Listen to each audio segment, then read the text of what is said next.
ಮಾತರಂ ಮೇ ಮಾತರಿಶ್ವನ್ನ ಪಿತರತುಲಗುರೋ ಭ್ರಾತರಿಷ್ಟಾಪ್ತಬಂಧೋ ಸ್ವಾಮಿನ್ ಸರ್ವಾಂತರಾತ್ಮನ್ನಜರಜರಯುತರ್ಜನ್ಮ ಮೃತ್ಯಾಮಯಾನಾಂ ಗೋವಿಂದೇ ದೇಹಿ ಭಕ್ತಿಂ ಭವತಿ ಚ ಭಗವನ್ ಊರ್ಜಿತಾಂ ನಿರ್ನಿಮಿತ್ತಾಂ ನಿರ್ವ್ಯಾಜಾಂ ನಿಶ್ಚಲಾಂ ಸದ್ಗುಣಗಣಬೃಹತೀಂ ಶಾಶ್ವತೀಮಾಶುದೇವ ನಾರಾಯಣಂ ನಮಸ್ಕೃತ್ಯ ನರಂ ಚೈವ ನರೋತ್ತಮಂ ದೇವೀಂ ಸರಸ್ವತೀಂ ವ್ಯಾಸಂ ತತೋ ಗ್ರಂಥಮುದೀರಯೇ ವಿಜಾನತಾಂ ಅವಿತ್ತಸ್ಯ ಮಧ್ವಸ್ಯ ಜಗತಿ ಗುರೋಃ ಪೂರ್ವಾಚಾರ್ಯಮಹಿಷ್ಠಾನಾಂ ಇಯಂ ಪ್ರಣತಿಮಾಲಿಕಾ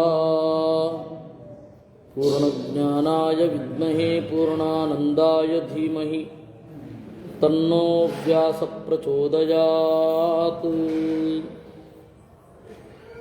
ಸರ್ವಮೂಲ ಗ್ರಂಥ ಪರಿಚಯ ಮಾಲಿಕೆಯ ಈ ವರ್ಷದ ಕೊನೆಯ ದಿನ. ನಾವು ಉಪನಿಷತ್ ಭಾಷ್ಯದ ಉಪನಿಷತ್ ಪ್ರಸ್ಥಾನವನ್ನು ನೋಡಿದ್ವಿ, ಗೀತಾ ಪ್ರಸ್ಥಾನವನ್ನು, ಸೂತ್ರ ಪ್ರಸ್ಥಾನವನ್ನು, ತದನಂತರ ಹಾಗೆ ಮುಂದುವರಿದು ಪುರಾಣ ಪ್ರಸ್ಥಾನ, ಇತಿಹಾಸ ಪ್ರಸ್ಥಾನ ಹೀಗೆ ನೋಡಿದೆವು. ಈಗ ನಾವು ನೋಡಬೇಕಾದದ್ದು ಸಂಕೀರ್ಣ ಪ್ರಸ್ಥಾನ ಅಂತ.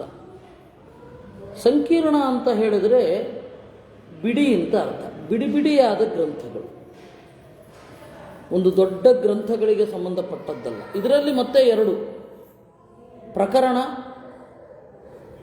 ಮತ್ತು ಆಚಾರ ಪ್ರಸ್ಥಾನ ಅಂತ.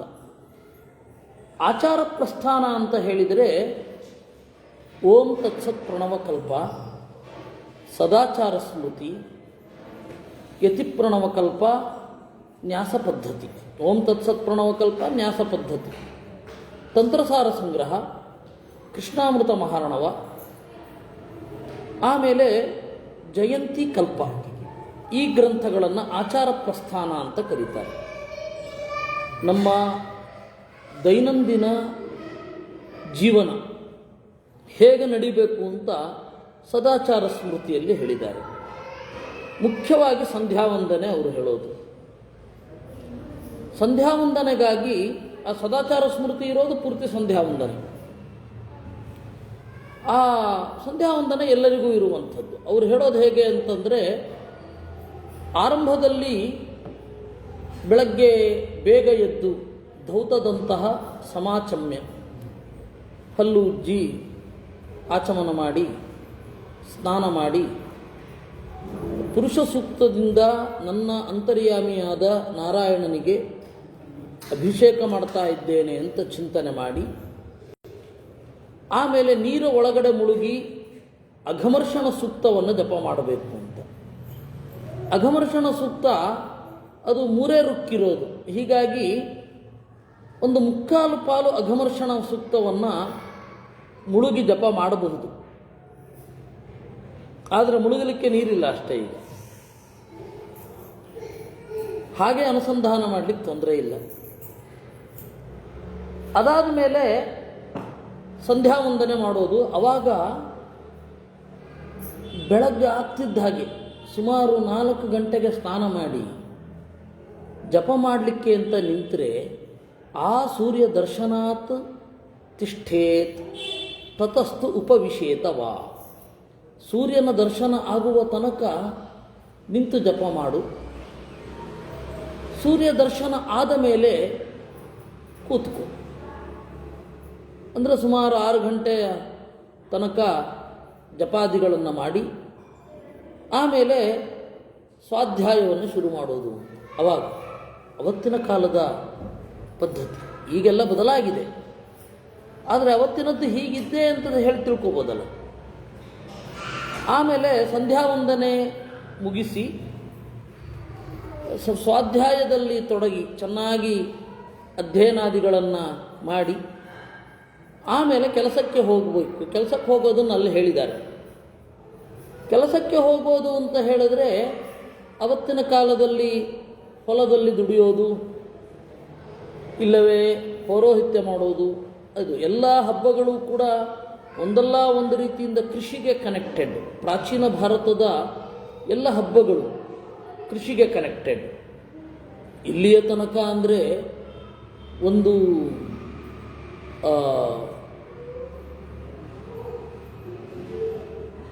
ಧಾತ್ರಿ ಹವನ ಅಂತ ಮಾಡ್ತೇವೆ.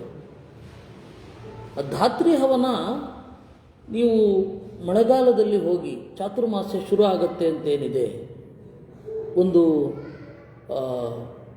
ಪ್ರಥಮೈಕಾದಶಿ ಆದಮೇಲೆ ಹೋಗಿ ನೆಲ್ಲಿಕಾಯಿ ಗಿಡವನ್ನು ಕಾಡಿನಲ್ಲಿ ಒಂದು ಗೊತ್ತಾದ ಸ್ಥಳದಲ್ಲಿ ನೆಟ್ಟು ಬರೋದು. ಅದು ಮಳೆ ಬೀಳ್ತಾ ಇರುತ್ತೆ, ಅದರಿಂದಾಗಿ ಅದು ಬೆಳೆಯುತ್ತೆ. ನೀವು ಚಾತುರ್ಮಾಸ್ಯ ಮುಗಿದ ಮೇಲೆ, ಅಂದರೆ ಮಳೆಗಾಲ ಮುಗಿದ ಮೇಲೆ, ಉತ್ಥಾನ ದ್ವಾದಶಿ ಬರುತ್ತಲ್ಲ, ಅದು ಮುಗಿದ ಮೇಲೆ ಅಲ್ಲಿಗೆ ಹೋಗಿ ಎಲ್ಲ ದಿಕ್ಪಾಲ ದೇವತೆಗಳಿಗೆ ಬಲಿ ಹಾಕಿ ಒಂದು ವನಭೋಜನ ಮಾಡಿ ಬರೋದು. ಆ ನೆಲ್ಲಿಕಾಯಿಯನ್ನು ತರಲಿಕ್ಕಿಲ್ಲ. ಆ ನೆಲ್ಲಿಕಾಯಿ ಯಾರಿಗೆ ಅಂತಂದರೆ ಜಿಂಕೆಗಳಿಗೆ. ಆ ಜಿಂಕೆ ಬಾಣಂತನ ಹೇಗೆ, ಮತ್ತೆ ಜಿಂಕೆಗೆ ಯಾರು ಬಾಣಂತನ ಮಾಡ್ತಾರೆ? ಜಿಂಕೆಗೆ ಮಗುವನ್ನು ಹೆತ್ತಾದ ಮೇಲೆ ಏನು ಶಕ್ತಿ ಹ್ರಾಸ ಆಗಿರುತ್ತೆ, ಶಕ್ತಿಯೆಲ್ಲ ಸೋರಿ ಹೋಗಿರುತ್ತೆ, ಅದು ತಿನ್ನಲಿಕ್ಕೆ. ಅಂದರೆ ನಮ್ಮ ಎಲ್ಲ ಆಚರಣೆಗಳು ಪರಿಸರ ಕೇಂದ್ರಿತವಾದದ್ದು, ಕರುಣಾ ಕೇಂದ್ರಿತವಾದದ್ದು. ಕರುಣೆ ಪ್ರಧಾನ. ಅದರಲ್ಲಿ ಗೃಹಸ್ಥನಾದವ ಎಲ್ಲ ಬೇರೆ ಪ್ರಾಣಿಗಳ ಬದುಕಿಗೆ ಅವನು ಆಸರೆ. ಭೂತಯಜ್ಞ ಅಂತ ಕರೀತಾರೆ. ಇರುವೆಗಳು, ಆಮೇಲೆ ನಾಯಿ, ಬೆಕ್ಕು, ಇವುಗಳಿಗೆಲ್ಲ ನೀವು ಬಲಿಯನ್ನು ಇಡಬೇಕು. ಪಕ್ಷಿಗಳು ತಂದು ಒಳಗಡೆ ಇಟ್ಕೊಳ್ಳಿ ಅಂತ ಏನು ಹೇಳಲ್ಲ. ಯಾಕೆಂದರೆ ಅದು ಒಳಗಡೆ ಇಟ್ಕೊಳ್ಳೋದು ಇವತ್ತು ಪ್ರಾಬ್ಲಮ್ ಏನು ಅಂದರೆ ಮನುಷ್ಯರನ್ನು ರಿಪ್ಲೇಸ್ ಮಾಡ್ತಾ ಇದೆ ಅನ್ನೋದು ಪ್ರಾಬ್ಲಮ್. ಯಾಕೆಂದರೆ ಹ್ಯೂಮನ್ ರಿಲೇಷನ್ಶಿಪ್ಪು ಏನಿದೆ ಅದನ್ನು ರಿಪ್ಲೇಸ್ ಮಾಡ್ತಾ ಇದೆ. ಅದು ನಾವು ಬೇಡ ಅಂತ ಹೇಳ್ತಾ ಇರೋದೇ ವಿನಃ ಕರುಣೆ ತೋರಿಸೋದು ತಪ್ಪಿಲ್ಲ. ಒಂದು ವೇಳೆ ನೀವು ತೋಟದಲ್ಲಿ ಒಂಟಿ ಮನೆಯಲ್ಲಿ ಇರ್ತೀರಾ, ಸುತ್ತಮುತ್ತ ಯಾವುದಿಲ್ಲ ಅಂದರೆ ಕಾಯ್ಲಿಕ್ಕೆ ನಾಯಿಗಳಲ್ಲಿ ಯಾವುದಕ್ಕೆ ಯಾವ ಕೆಲಸ ಬೇಕೋ ಆ ಸ್ಥಾನವನ್ನು ಕೊಡಬೇಕು. ಅದರಲ್ಲಿ ವಿವಾದ ಇಲ್ಲ. ನೀವು ತೋಟದಲ್ಲಿ ಇಟ್ಕೊಳ್ಳಿ, ರಾಜರು ಬೇಟೆ ನಾಯಿಯನ್ನು ಇಟ್ಕೊಳ್ತಾ ಇದ್ರು. ಧರ್ಮರಾಜನ ಬೇಟೆ ನಾಯಿಯನ್ನೇ ತಾನೇ ಏಕಲವ್ಯ ಹೊಡೆದದ್ದು. ಆದ್ದರಿಂದ ಯಾವುದನ್ನು ಯಾವ್ಯಾವ ಸ್ಥಾನಕ್ಕೆ ಇಟ್ಕೊಳ್ಳಿ ಅದನ್ನೇ ಇಟ್ಕೊಳ್ಳಿ ಅಷ್ಟೇ, ವಿನಃ ಅದನ್ನು ಸ್ಥಾನವನ್ನು ಮೀರಿ ನನ್ನ ಮಕ್ಕಳ ಬದಲು ನಾಯಿ ಇರುತ್ತೆ ಅಂತನ್ನುವ ಸ್ಥಿತಿ ಬೇಡ. ಅದಕ್ಕಾಕ್ಷೇಪವೇ ವಿನಃ ಬೇರೆ ಅಲ್ಲ. ನಾಯಿ ಮುಖ್ಯನೋ ಮನುಷ್ಯರು ಮುಖ್ಯನೋ ಅಂತ ಬಂದರೆ ಮನುಷ್ಯರು ಮುಖ್ಯ ಅಂತನ್ನೋದು ಎಚ್ಚರ ಇರಬೇಕು. ಅದರಿಂದಾಗಿ ಎಲ್ಲ ಪ್ರಾಣಿಗಳಿಗೆ ಬಲಿಯನ್ನು ಇಟ್ಟು, ಎಲ್ಲ ಪ್ರಾಣಿಗಳಿಗೆ ಬಲಿಯನ್ನು ಇಟ್ಟು ಹಾಗೆ ಎಲ್ಲದಕ್ಕೂ ಊಟಕ್ಕೆ ಹಾಕೋದು, ಜಿಂಕೆಗಳಿಗೂ ಕೂಡ ಹಾಕೋದು ನಮ್ಮ ಹೊಣೆ. ಇದು ಇನ್ನೂ ಬೇರೆ ಬೇರೆ ಆಯಾಮಗಳಿಗೆ ಹೋಗುತ್ತೆ. ನಾನು ಹೇಳಿದ್ದು ನಮ್ಮ ಯಾವುದೇ ಆಚರಣೆ ಅಂತನ್ನೋದು ಇವ್ರು ಹೇಳ್ತಾರಲ್ಲ ಮಾನವೀಯವಾಗಿರುತ್ತೆ ಅಂತ. ಹೆಚ್ಚು ನಮ್ಮ ಆಚರಣೆಯೇ. ಈಗ ಇವರು ತಂದು ಹೊಸದಾಗಿ ಅನಾಥಾಶ್ರಮ ಓಪನ್ ಮಾಡಿದೆವು, ವೃದ್ಧಾಶ್ರಮ ಓಪನ್ ಮಾಡಿದೆವು ಅಂತಂದರೆ ಸಮಾಜದ್ದೇ ದೌರ್ಬಲ್ಯ ಅಲ್ವಾ ಅದು? ಓಲ್ಡ್ ಏಜ್ ಹೋಮು ಸಮಾಜದ ದೌರ್ಬಲ್ಯ. ಅದು ಇಟ್ಕೊಳ್ಳದೆ ಹೋದರೆ ಬೇಕಾಗೇ ಇಲ್ವಲ್ಲ. ಆದ್ದರಿಂದ ಯಾರ್ಯಾರಿಗೆ ಯಾವ್ಯಾವ ಸ್ಥಾನ ಕೊಡಬೇಕು ಅದು. ಇದು ಭೂತಬಲಿ ಅಂತ ಕರೀತಾರೆ. ಭೂತಬಲಿಯನ್ನು ಮಾಡುವ ಸಲುವಾಗಿ ಈ ಚಿತ್ರಾಹುತಿಯು ಅದೇ ಒಂದು ಕಾನ್ಸೆಪ್ಟಿನಿಂದ ಇಡೋದು. ಇವಾಗ ವಾಸ್ತವವಾಗಿ ಎಲೆಯ ಪಕ್ಕ ಇಡ್ತೇವೆ ಚಿತ್ರಾಹುತಿ, ಅದು ಬಂದು ಸಾರಿಸಿ ಎಷ್ಟು ಬಿಡ್ತೇವೆ. ಅದೆಂಥ ಚಿತ್ರಾಹುತಿ? ಅದರ ಬದಲು ನೀವೆಲ್ಲ ಸೇರಿಸಿ ಮೇಲುಗಡೆ ಇಟ್ಟು ಊಟ ಮಾಡಬಹುದು, ಹಕ್ಕಿಗಳಿಗೆ ಆಗುತ್ತೆ. ಇದು ನಮ್ಮಲ್ಲಿರುವಂತಹ ಆಚರಣೆ. ಅದರಿಂದಾಗಿ ಈ ತರಹದ ಆಚರಣೆಗಳು ನೀವು ನೋಡ್ತಾ ಇದ್ದರೆ ಇದೆಲ್ಲವೂ ಕೂಡ ಈ ತರಹದ ಚಿಂತನೆಗಳು ಮತ್ತು ದೇವರ ಚಿಂತನೆ. ನೀವು ಕೆಲಸಕ್ಕೆ ಹೋಗಿ ಕೆಲಸದಿಂದ ಮರಳಿ ಬಂದು ಪೂಜೆ ಮಾಡಿ ನೈವೇದ್ಯ ಮಾಡಿ ಊಟ ಮಾಡಿ ಶಾಸ್ತ್ರವನ್ನು ಓದ್ತಾ ಕೊಡಬೇಕು. ಆಮೇಲೆ ಕಲೆ ಮೊದಲಾದವುಗಳನ್ನು ಆಸ್ವಾದನೆ ಮಾಡಲಿಕ್ಕೂ ಸಮಯ ಇದೆ. ಇದಾದ ಮೇಲೆ ರಾತ್ರಿ ಸ್ವಲ್ಪ ವಯಸ್ಸಾದ ಮೇಲೆ ಮಧ್ಯದಲ್ಲಿ ಎಚ್ಚರ ಆಗುತ್ತೆ. ಅಂತರಾಳೇ ತಥೋದ್ಬುದ್ಧ ಸ್ಮರೇತ ಬಹುಶೋ ಹರಿಂ. ಮಧ್ಯದಲ್ಲಿ ಎದ್ದು ದೇವರನ್ನು ನೆನಪಿಸಿಕೊಳ್ಳಬೇಕು. ಅದಕ್ಕೂ ಮೊದಲು ನಿದ್ರೆ ಬರೋ ತನಕ ಅಧ್ಯಯನ ಮಾಡಬೇಕು ಅಂತಾರೆ. ಅತ್ಯಶಕ್ಯೇತು ನಿದ್ರಾಯಾಮ್ ಪುನರೇವ ಸಮಭ್ಯಸೇತ್. ನಿದ್ರೆ ಮಾಡಿ ಮತ್ತೆ ಎದ್ದು ಓದಿ ಅಂತಾರೆ. ನನಗೆ ವಿದ್ಯಾಮಾನ್ಯರು ಸ್ಫೂರ್ತಿ. ಎಚ್ಚರ ಆದ ಕೂಡಲೇ ಪುಸ್ತಕ ಬಿಡಿಸಿದರು, ಓದಲಿಕ್ಕೆ ಶುರು ಮಾಡಿದ್ರು. ಆದರೆ ಮದುವೆ ಆದಮೇಲೆ ಅದು ಮಾಡಲಿಕ್ಕೆ ಭಾರಿ ಕಷ್ಟ. ಅದರಿಂದಾಗಿ ಕಿರಿಕಿರಿ, ನಮಗೂ ಎಚ್ಚರ ಆಗುತ್ತೆ, ನಿದ್ರೆ ಮಾಡಲಿಕ್ಕೆ ಬಿಡಲ್ಲ ಇತ್ಯಾದಿ ಆಕ್ಷೇಪಗಳ ನಡುವೆ ಅದನ್ನು ಬಿಡಬೇಕಾಯಿತು, ಅಲ್ಲಿ ಹೇಳಿದ್ದು. ಆದರೆ ಅದು ಶಾಸ್ತ್ರವಿಹಿತ. ಅದರಿಂದ ದೇವರನ್ನು ನೆನೆದು ಅಧ್ಯಯನ ಮಾಡ್ತಾ ಓದೋದು ಮತ್ತು ಬೇರೆ ಕ್ರಿಯೆಗಳಲ್ಲಿ ತೊಡಗೋದು ಸದಾಚಾರ ಪದ್ಧತಿಯ ಸಾರ ಅಷ್ಟೇ. ಅಲ್ಲಿ ಹೇಗೆ ಮಡಿ ಉಡೋದು, ಯಾವ ಮಡಿ ಉಡೋದು ಏನನ್ನು ಹೇಳಲಿಲ್ಲ. ಚಾತುರ್ಮಾಸ್ಯ ಹೇಳಲೇ ಇಲ್ಲ, ಆಚಾರ್ಯ ಹೇಳಲೇ ಇಲ್ಲ. ಅಲ್ಲ, ಚಾತುರ್ಮಾಸ್ಯ ಮಳೆಗಾಲ 4 ತಿಂಗಳು ಮಳೆಗಾಲದ ಸಂದರ್ಭ. ಚಾತುರ್ಮಾಸ್ಯ ಆಚಾರ್ಯ ಹೇಳಲಿಲ್ಲ. ಅಲ್ಲ, ಮಾಡಬಾರ್ದು ಅಂತ ಹೇಳ್ತಾ ಇಲ್ಲ, ಹೇಳಲಿಲ್ಲ ಅಂತ ಅರ್ಥ ಹೇಳಿದ್ದು. ಈ ರೀತಿ ಅದೊಂದು ಕ್ರಮ, ಸದಾಚಾರದ ಒಂದು ಪದ್ಧತಿ. ಸದಾಚಾರ ಪದ್ಧತಿಯನ್ನು, ಸದಾಚಾರದ ದಾರಿ ಅಂತ ಅದನ್ನು ಮಾಡಿ ನಾವು ಮುಂದೆ ಹೋಗಬೇಕು. ಯತಿ ಪ್ರಣವಕಲ್ಪ ಅಥವಾ ಓಂ ತತ್ಸತ್ ಪ್ರಣವಕಲ್ಪ ಅಂತ. ಹೇಗೆ ಸನ್ಯಾಸವನ್ನು ತೆಗೆದುಕೊಳ್ಳೋದು ಅಂತ. ಆ ಸನ್ಯಾಸವನ್ನು ತೆಗೆದುಕೊಳ್ಳೋದು ಏನಿದೆ ಅದರಲ್ಲಿ ಮುಖ್ಯವಾದದ್ದು ಪ್ರೈಶೋಚ್ಚಾರಣೆ. ಭೂಸನ್ಯಸ್ತಂ ಮಯಾ, ಭುವಸ್ಸನ್ಯಸ್ತಂ ಮಯಾ, ಸ್ವಹ ಸನ್ಯಸ್ತಂ ಮಯಾ ಅಂತ ಹೇಳಿ ಅವರೇನು ಮಾಡ್ತಾರೆ, ಅಭಯದಾನವನ್ನು ಮಾಡಿ ಸರ್ವೇಷಾಂ ಅಭಯಂ ದತ್ವಾ, ಎಲ್ಲರಿಗೂ ಅಭಯವನ್ನಿತ್ತು ಮುಂದೆ ಹೋಗ್ತಾನೆ. ಅವನು ಸನ್ಯಾಸಿ ಆವಾಗ 3 ಹೊತ್ತು ಅವನು ಓಂಕಾರ ಪ್ರಣವ ಮಂತ್ರವನ್ನು ಜಪ ಮಾಡಬೇಕು. 1000 ಗಟ್ಟಲೆ ಪ್ರಣವ ಜಪ ಮಾಡಬೇಕು. 3000 ಆಗಬೇಕು. ಅಷ್ಟೇ ಕೆಲಸ ಇದ್ದದ್ದು. ಪಾಠ ಮೊದಲಾದವುಗಳು ಕೂಡ ಆಮೇಲೆ ಬಂದದ್ದು. ನೀವು ಮಹಾಭಾರತ ಕಾಲದ ಸನ್ಯಾಸಿಯಲ್ಲಿ, ಭಾಗವತ ಕಾಲದ ಸನ್ಯಾಸಿಯಲ್ಲಿ ಸನ್ಯಾಸಿಗಳು ಪಾಠ ಮಾಡ್ತಾ ಇರಲಿಲ್ಲ. ಆಚಾರ್ಯರಿಗಿಂತ ಮೊದಲು ಶುರು ಆಯ್ತದು. ಅಂದರೆ ಒಂದು ಆಚಾರ್ಯರಿಗಿಂತ ಒಂದು 10 ತಲೆಮಾರು ತಪ್ಪಿದ್ರೆ 8 ತಲೆಮಾರು ಹಿಂದಿನಿಂದ ಶುರು ಆಗಿತ್ತು ಸನ್ಯಾಸಿಗಳು ಪಾಠ ಮಾಡೋದು ಅಂತ. ಅದಕ್ಕಿಂತ ಮೊದಲು ಗೃಹಸ್ಥರು ಪಾಠ ಮಾಡೋದು, ಸನ್ಯಾಸಿಗಳು ಪಾಠ ಮಾಡಲಿಕ್ಕಿರಲಿಲ್ಲ. ಈಗ ಸನ್ಯಾಸಿಗಳದ್ದು ಪಾಠವೇ ಪ್ರಧಾನ ಅಂತನ್ನುವ ಪರಿಸ್ಥಿತಿ ಆಮೇಲೆ ಬಂತು. ಅವನು ಇದನ್ನು ಕೇಳ್ತಾನೆ, ಭಿಕ್ಷೆಯನ್ನು ಕೇಳ್ತಾನೆ. ಭಿಕ್ಷೆ ಕೇಳಿದಾಗ ದಶ ಪಂಚಚ 5, 4, 6 ಮನೆಗಳಲ್ಲಿ ಭಿಕ್ಷೆಯನ್ನು ಕೇಳಬೇಕು.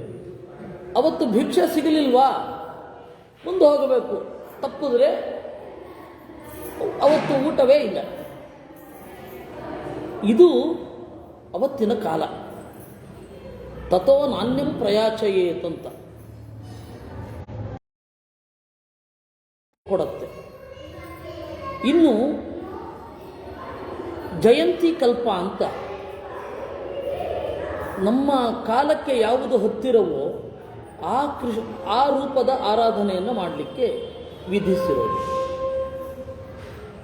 ನಮ್ಮ ಕಾಲಕ್ಕೆ ಅತ್ಯಂತ ಹತ್ತಿರವಾದದ್ದು. ರಾಮಾವತಾರ ನಮಗೆ ದೂರ, ವೇದವ್ಯಾಸಾವತಾರ ನಮಗೆ ದೂರ.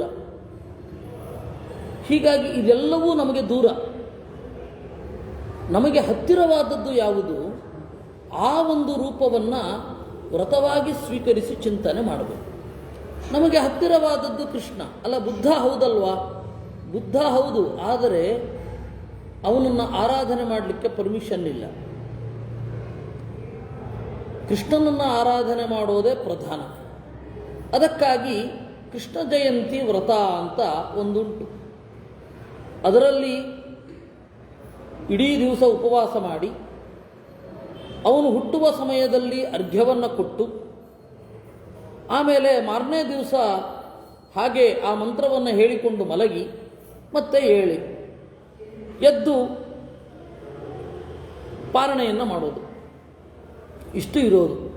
ಇಷ್ಟರ ನಡುವೆ ಕೃಷ್ಣನನ್ನು ನೆನಪಿಸಿಕೊಂಡು ಏನು ಬೇಕಾದರೂ ಮಾಡಬಹುದು. ಕೃಷ್ಣ ಲೀಲೋತ್ಸವ ಅಂತ ನಂತರ ಶುರು. ಇದು ಇರೋದು. ಯಾವಾಗ ಮಾಡಬೇಕು? ಸಿಂಹ ಮಾಸದ ಅಷ್ಟಮಿಯಂದು ಮಾಡಬೇಕು ಅಂತ ಮಧ್ವಾಚಾರ್ಯರು ಹೇಳ್ತಾರೆ. ಹಾಗೆ ಮಧ್ವಾಚಾರ್ಯರ ತಮ್ಮ ವಿಷ್ಣು ತೀರ್ಥರು ಹೇಳ್ತಾರೆ. ಈ ವ್ರತವನ್ನು ನಿರೂಪಣೆ ಮಾಡುವಂಥದ್ದು ಕೃಷ್ಣಕಲ್ಪ, ಜಯಂತಿ ಕಲ್ಪ ಅಂತನ್ನುವ ಒಂದು ಗ್ರಂಥ. ಈ ರೀತಿ ಸದಾಚಾರಗಳ ಬಗ್ಗೆ ಹೇಳ್ತಾ ತಂತ್ರಸಾರ ಸಂಗ್ರಹದ ಬಗ್ಗೆ ನಾವು ನೋಡಬೇಕಾದದ್ದು. ತಂತ್ರಸಾರ ಸಂಗ್ರಹ ಸಾಕ್ಷಾತ್ ನಾರಾಯಣ ತಂತ್ರಸಾರ ಅಂತ ಒಂದು ಗ್ರಂಥವನ್ನು ರಚನೆ ಮಾಡಿದ್ದ. ಲಕ್ಷ್ಮಿಯನ್ನು ಕುರಿತು ಹೇಳಿದ್ದು, ಇಡೀ ಜಗತ್ತಿಗೆ ಉಪಯೋಗ ಆಗಲಿ ಅಂತ. ಆ ದೇವರು ಮಾಡಿದ ತಂತ್ರಸಾರ ಸಂಗ್ರಹದ ಸಂಗ್ರಹ ಇಲ್ಲಿರೋದು. ಅದರಲ್ಲಿ ಮೊದಲನೇ ಅಧ್ಯಾಯ ಏನಿದೆ ಅದು ಎಲ್ಲ ವಾಂಗ್ಮಯಗಳ ಒಂದು ಸಾರ. ಓಂಕಾರದ ಹುಟ್ಟು ಹೇಗೆ, ಓಂಕಾರದ ಅವಯವಗಳು ಯಾವುದು, ಓಂಕಾರವನ್ನು ಹೇಗೆ ಚಿಂತನೆ ಮಾಡಬೇಕು, ಇವುಗಳನ್ನೆಲ್ಲ ಹೇಳುವಂಥದ್ದು ಮೊದಲನೆಯ ಅಧ್ಯಾಯ. ದೇವರ ಪೂಜೆ ಹೇಗೆ ಮಾಡಬೇಕು, ದೇವರ ಪೂಜೆಯ ಹಿಂದಿನ ಚಿಂತನೆಗಳೇನು, ಇವುಗಳನ್ನೆಲ್ಲ ಹೇಳುವಂಥದ್ದು ಮೊದಲನೆಯ ಅಧ್ಯಾಯ. ಎರಡನೆಯ ಅಧ್ಯಾಯ ಸಂಕ್ಷಿಪ್ತವಾಗಿ ಯಜ್ಞ ಹೇಗೆ ಮಾಡೋದು ಅಥವಾ ಹೋಮವನ್ನು ಹೇಗೆ ಮಾಡೋದು, ಅಗ್ನಿಯಲ್ಲಿ ಪೂಜೆ ಹೇಗೆ ಮಾಡೋದು ಅಂತ ವಿವರಣೆ ಇದೆ. ಆಮೇಲೆ ತತ್ವನ್ಯಾಸ ಮಾತೃಕಾನ್ಯಾಸಗಳ ಸೂಚನೆಗಳಿದೆ, ಹೇಗೆ ಮಾಡಬೇಕು ಅಂತ. ಇದಾದ ಮೇಲೆ ಮೂರನೆಯ ಅಧ್ಯಾಯ ದೇವತಾ ಪ್ರತಿಮೆ, ದೇವಾಲಯದ ವಾಸ್ತು, ಜೀರ್ಣೋದ್ಧಾರ ಮಾಡುವಾಗ ಏನು ಕ್ರಿಯೆ ಮಾಡಬೇಕು, ದೇವಸ್ಥಾನದ ನಡೆ ಹೇಗಿರಬೇಕು ಇತ್ಯಾದಿಗಳನ್ನೆಲ್ಲ ಹೇಳುತ್ತೆ ಮೂರನೆಯ ಅಧ್ಯಾಯ. ಇನ್ನು ನಾಲ್ಕನೆಯ ಅಧ್ಯಾಯ ಇದೆಯಲ್ಲ, ಅದು ಮಂತ್ರಗಳನ್ನು ನಿರೂಪಣೆ ಮಾಡುತ್ತೆ.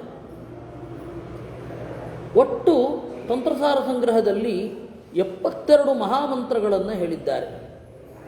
ಅಥ ವಿಷ್ಣೂದಿತೆ ತಂತ್ರಸಾರೇ ಮಂತ್ರಗಣೋಹಿಯ ಉದಿತ ಸಂಗ್ರಹೇಣಾಸೌ ಉಚ್ಚತೆ ಖಿಲ ಸಾಧನ ಅಂತ. ಯಾವ ಯಾವ ಮಂತ್ರಗಳು ಯಾವ ಯಾವ ಧ್ಯೇಯಮೂರ್ತಿಗಳನ್ನು ಒಳಗೊಂಡಿದೆ,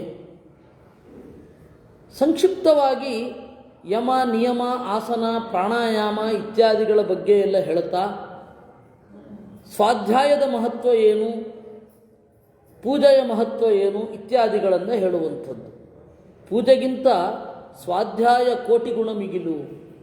ನೀವು ಶಾಸ್ತ್ರಾಧ್ಯಯನ ಮಾಡ್ತಾ ಮಾಡ್ತಾ ಆಳಕ್ಕೆ ಇಳಿದು ಕೆಲವೊಮ್ಮೆ ಸಾಕ್ಷಾತ್ಕಾರವೇ ಆಗಬಹುದು ಅನ್ನುವ ಭಾವನೆಯನ್ನು ಅಲ್ಲಿ ಹೇಳ್ತಾರೆ. ಅಥವಾ ಸತತಂ ಸಾಕ್ಷಾತ್ ಅಂತ. ಹೀಗೆ ತಂತ್ರಸಾರ ಸಂಗ್ರಹದಲ್ಲಿ ಇಷ್ಟೆಲ್ಲ ವಿಷಯಗಳಿದೆ ಅಲ್ವಾ. ಎಷ್ಟು ಶ್ಲೋಕ ಇರಬಹುದು? 300ರಿಂದ 400 ಶ್ಲೋಕದ ಒಳಗಡೆ ಇದೆ. ಅದು ಅನುಷ್ಠುಪ್. ನೀವು ಅದನ್ನು ಹಾರ್ಡ್ಲಿ 1 ಗಂಟೆಯ ಒಳಗಡೆ ಅದನ್ನು ಚಿಂತನೆ ಮಾಡಬಹುದು, ಅದನ್ನು ಪಾರಾಯಣ ಮಾಡಬಹುದು. ಚಿಂತನೆ ಎಷ್ಟು ಮಾಡಬಹುದು? ಅದರ ಕನ್ನಡ ಅನುವಾದ ನಮ್ಮ ಗುರುಗಳದ್ದೇ ಪ್ರಸಿದ್ಧವಾಗಿ ಇದೆ. ಅವರ 18ನೇ ವಯಸ್ಸಿನಲ್ಲಿ ಮಾಡಿದ ಅನುವಾದ. 18ನೇ ವಯಸ್ಸಿನಲ್ಲಿ ಅಂದರೆ ಗೋವಿಂದ ಪಂಡಿತಾಚಾರ್ಯರು ಅವರ 18ನೇ ವಯಸ್ಸಿನಲ್ಲಿ ತಂತ್ರಸಾರ ಸಂಗ್ರಹವನ್ನು ಕೊಟ್ಟಿದ್ದಾರೆ. ಅಷ್ಟೇ ಅಲ್ಲ, ಅದರ ಅಡಿಟಿಪ್ಪಣಿಯಲ್ಲಿ ಯಾಮಲ ತಂತ್ರ, ಡಾಮರ ತಂತ್ರ, ವೈಷ್ಣವ ತಂತ್ರ ಎಲ್ಲದರ ಒಂದು ಸಾರ ವಿಷಯಗಳನ್ನು ನಮಗೆ ಕೊಟ್ಟಿದ್ದಾರೆ. ಹೀಗಾಗಿ ತಂತ್ರಸಾರ ಸಂಗ್ರಹ ಅನ್ನೋದಿದೆಯಲ್ಲ, ಅದು ಬಹಳ ಚಿಕ್ಕದು ಅಷ್ಟೇ ಅಲ್ಲ, ಬಹಳ ದೊಡ್ಡದು ಕೂಡ. ಈ ತರಹದ ತಂತ್ರಸಾರ ಸಂಗ್ರಹವನ್ನು ನಾವು ಓದಬಹುದು. ಬೆಳಗ್ಗೆ ಎದ್ದು ಓದಿ ಆಮೇಲೆ ಮುಂದೆ ಹೋಗಬಹುದು. ಹಲವಾರು ಬಾರಿ ಪಾರಾಯಣ, ಏಕೆಂದರೆ ಒಂದು ಬಾರಿ ಯಾವುದು ಕೂಡ ಸಿದ್ಧಿಸೋಲ್ಲ ಅಲ್ವೇ. ಯಾವುದು ಸಿದ್ಧಿಯಾಗತ್ತೆ? ಅಲ್ಲಿ ಕೇಶವನನ್ನು ಕರೀಲಿ, ಗಲಾಟೆ ಮಾಡಿದ್ರೂ ಪರವಾಗಿಲ್ಲ, ಅವನು ಕೇಳಿ.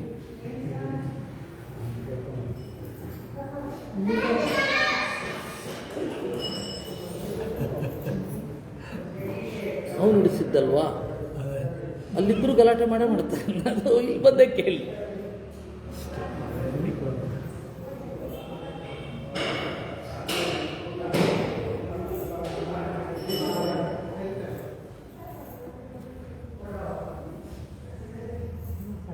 ಬಾರ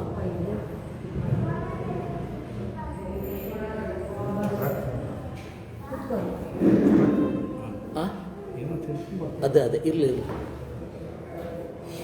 ಅಲ್ಲಲ್ಲ, ತೊಂದರೆ ಇಲ್ಲ, ಬಾ. ಹೀಗೆ ತಂತ್ರಸಾರ ಸಂಗ್ರಹ ಅಂತನ್ನೋದು ಬಹಳ ಅಮೂಲ್ಯವಾದ ಒಂದು ಕೃತಿ. ನಾವು ಈಗ ಸಿಗದ ಒಂದು ಅಪೂರ್ವವಾದ ಗ್ರಂಥದ ಸಂಗ್ರಹ. ಈಗ ಸಿಗುವ ಗ್ರಂಥಗಳಿದೆ.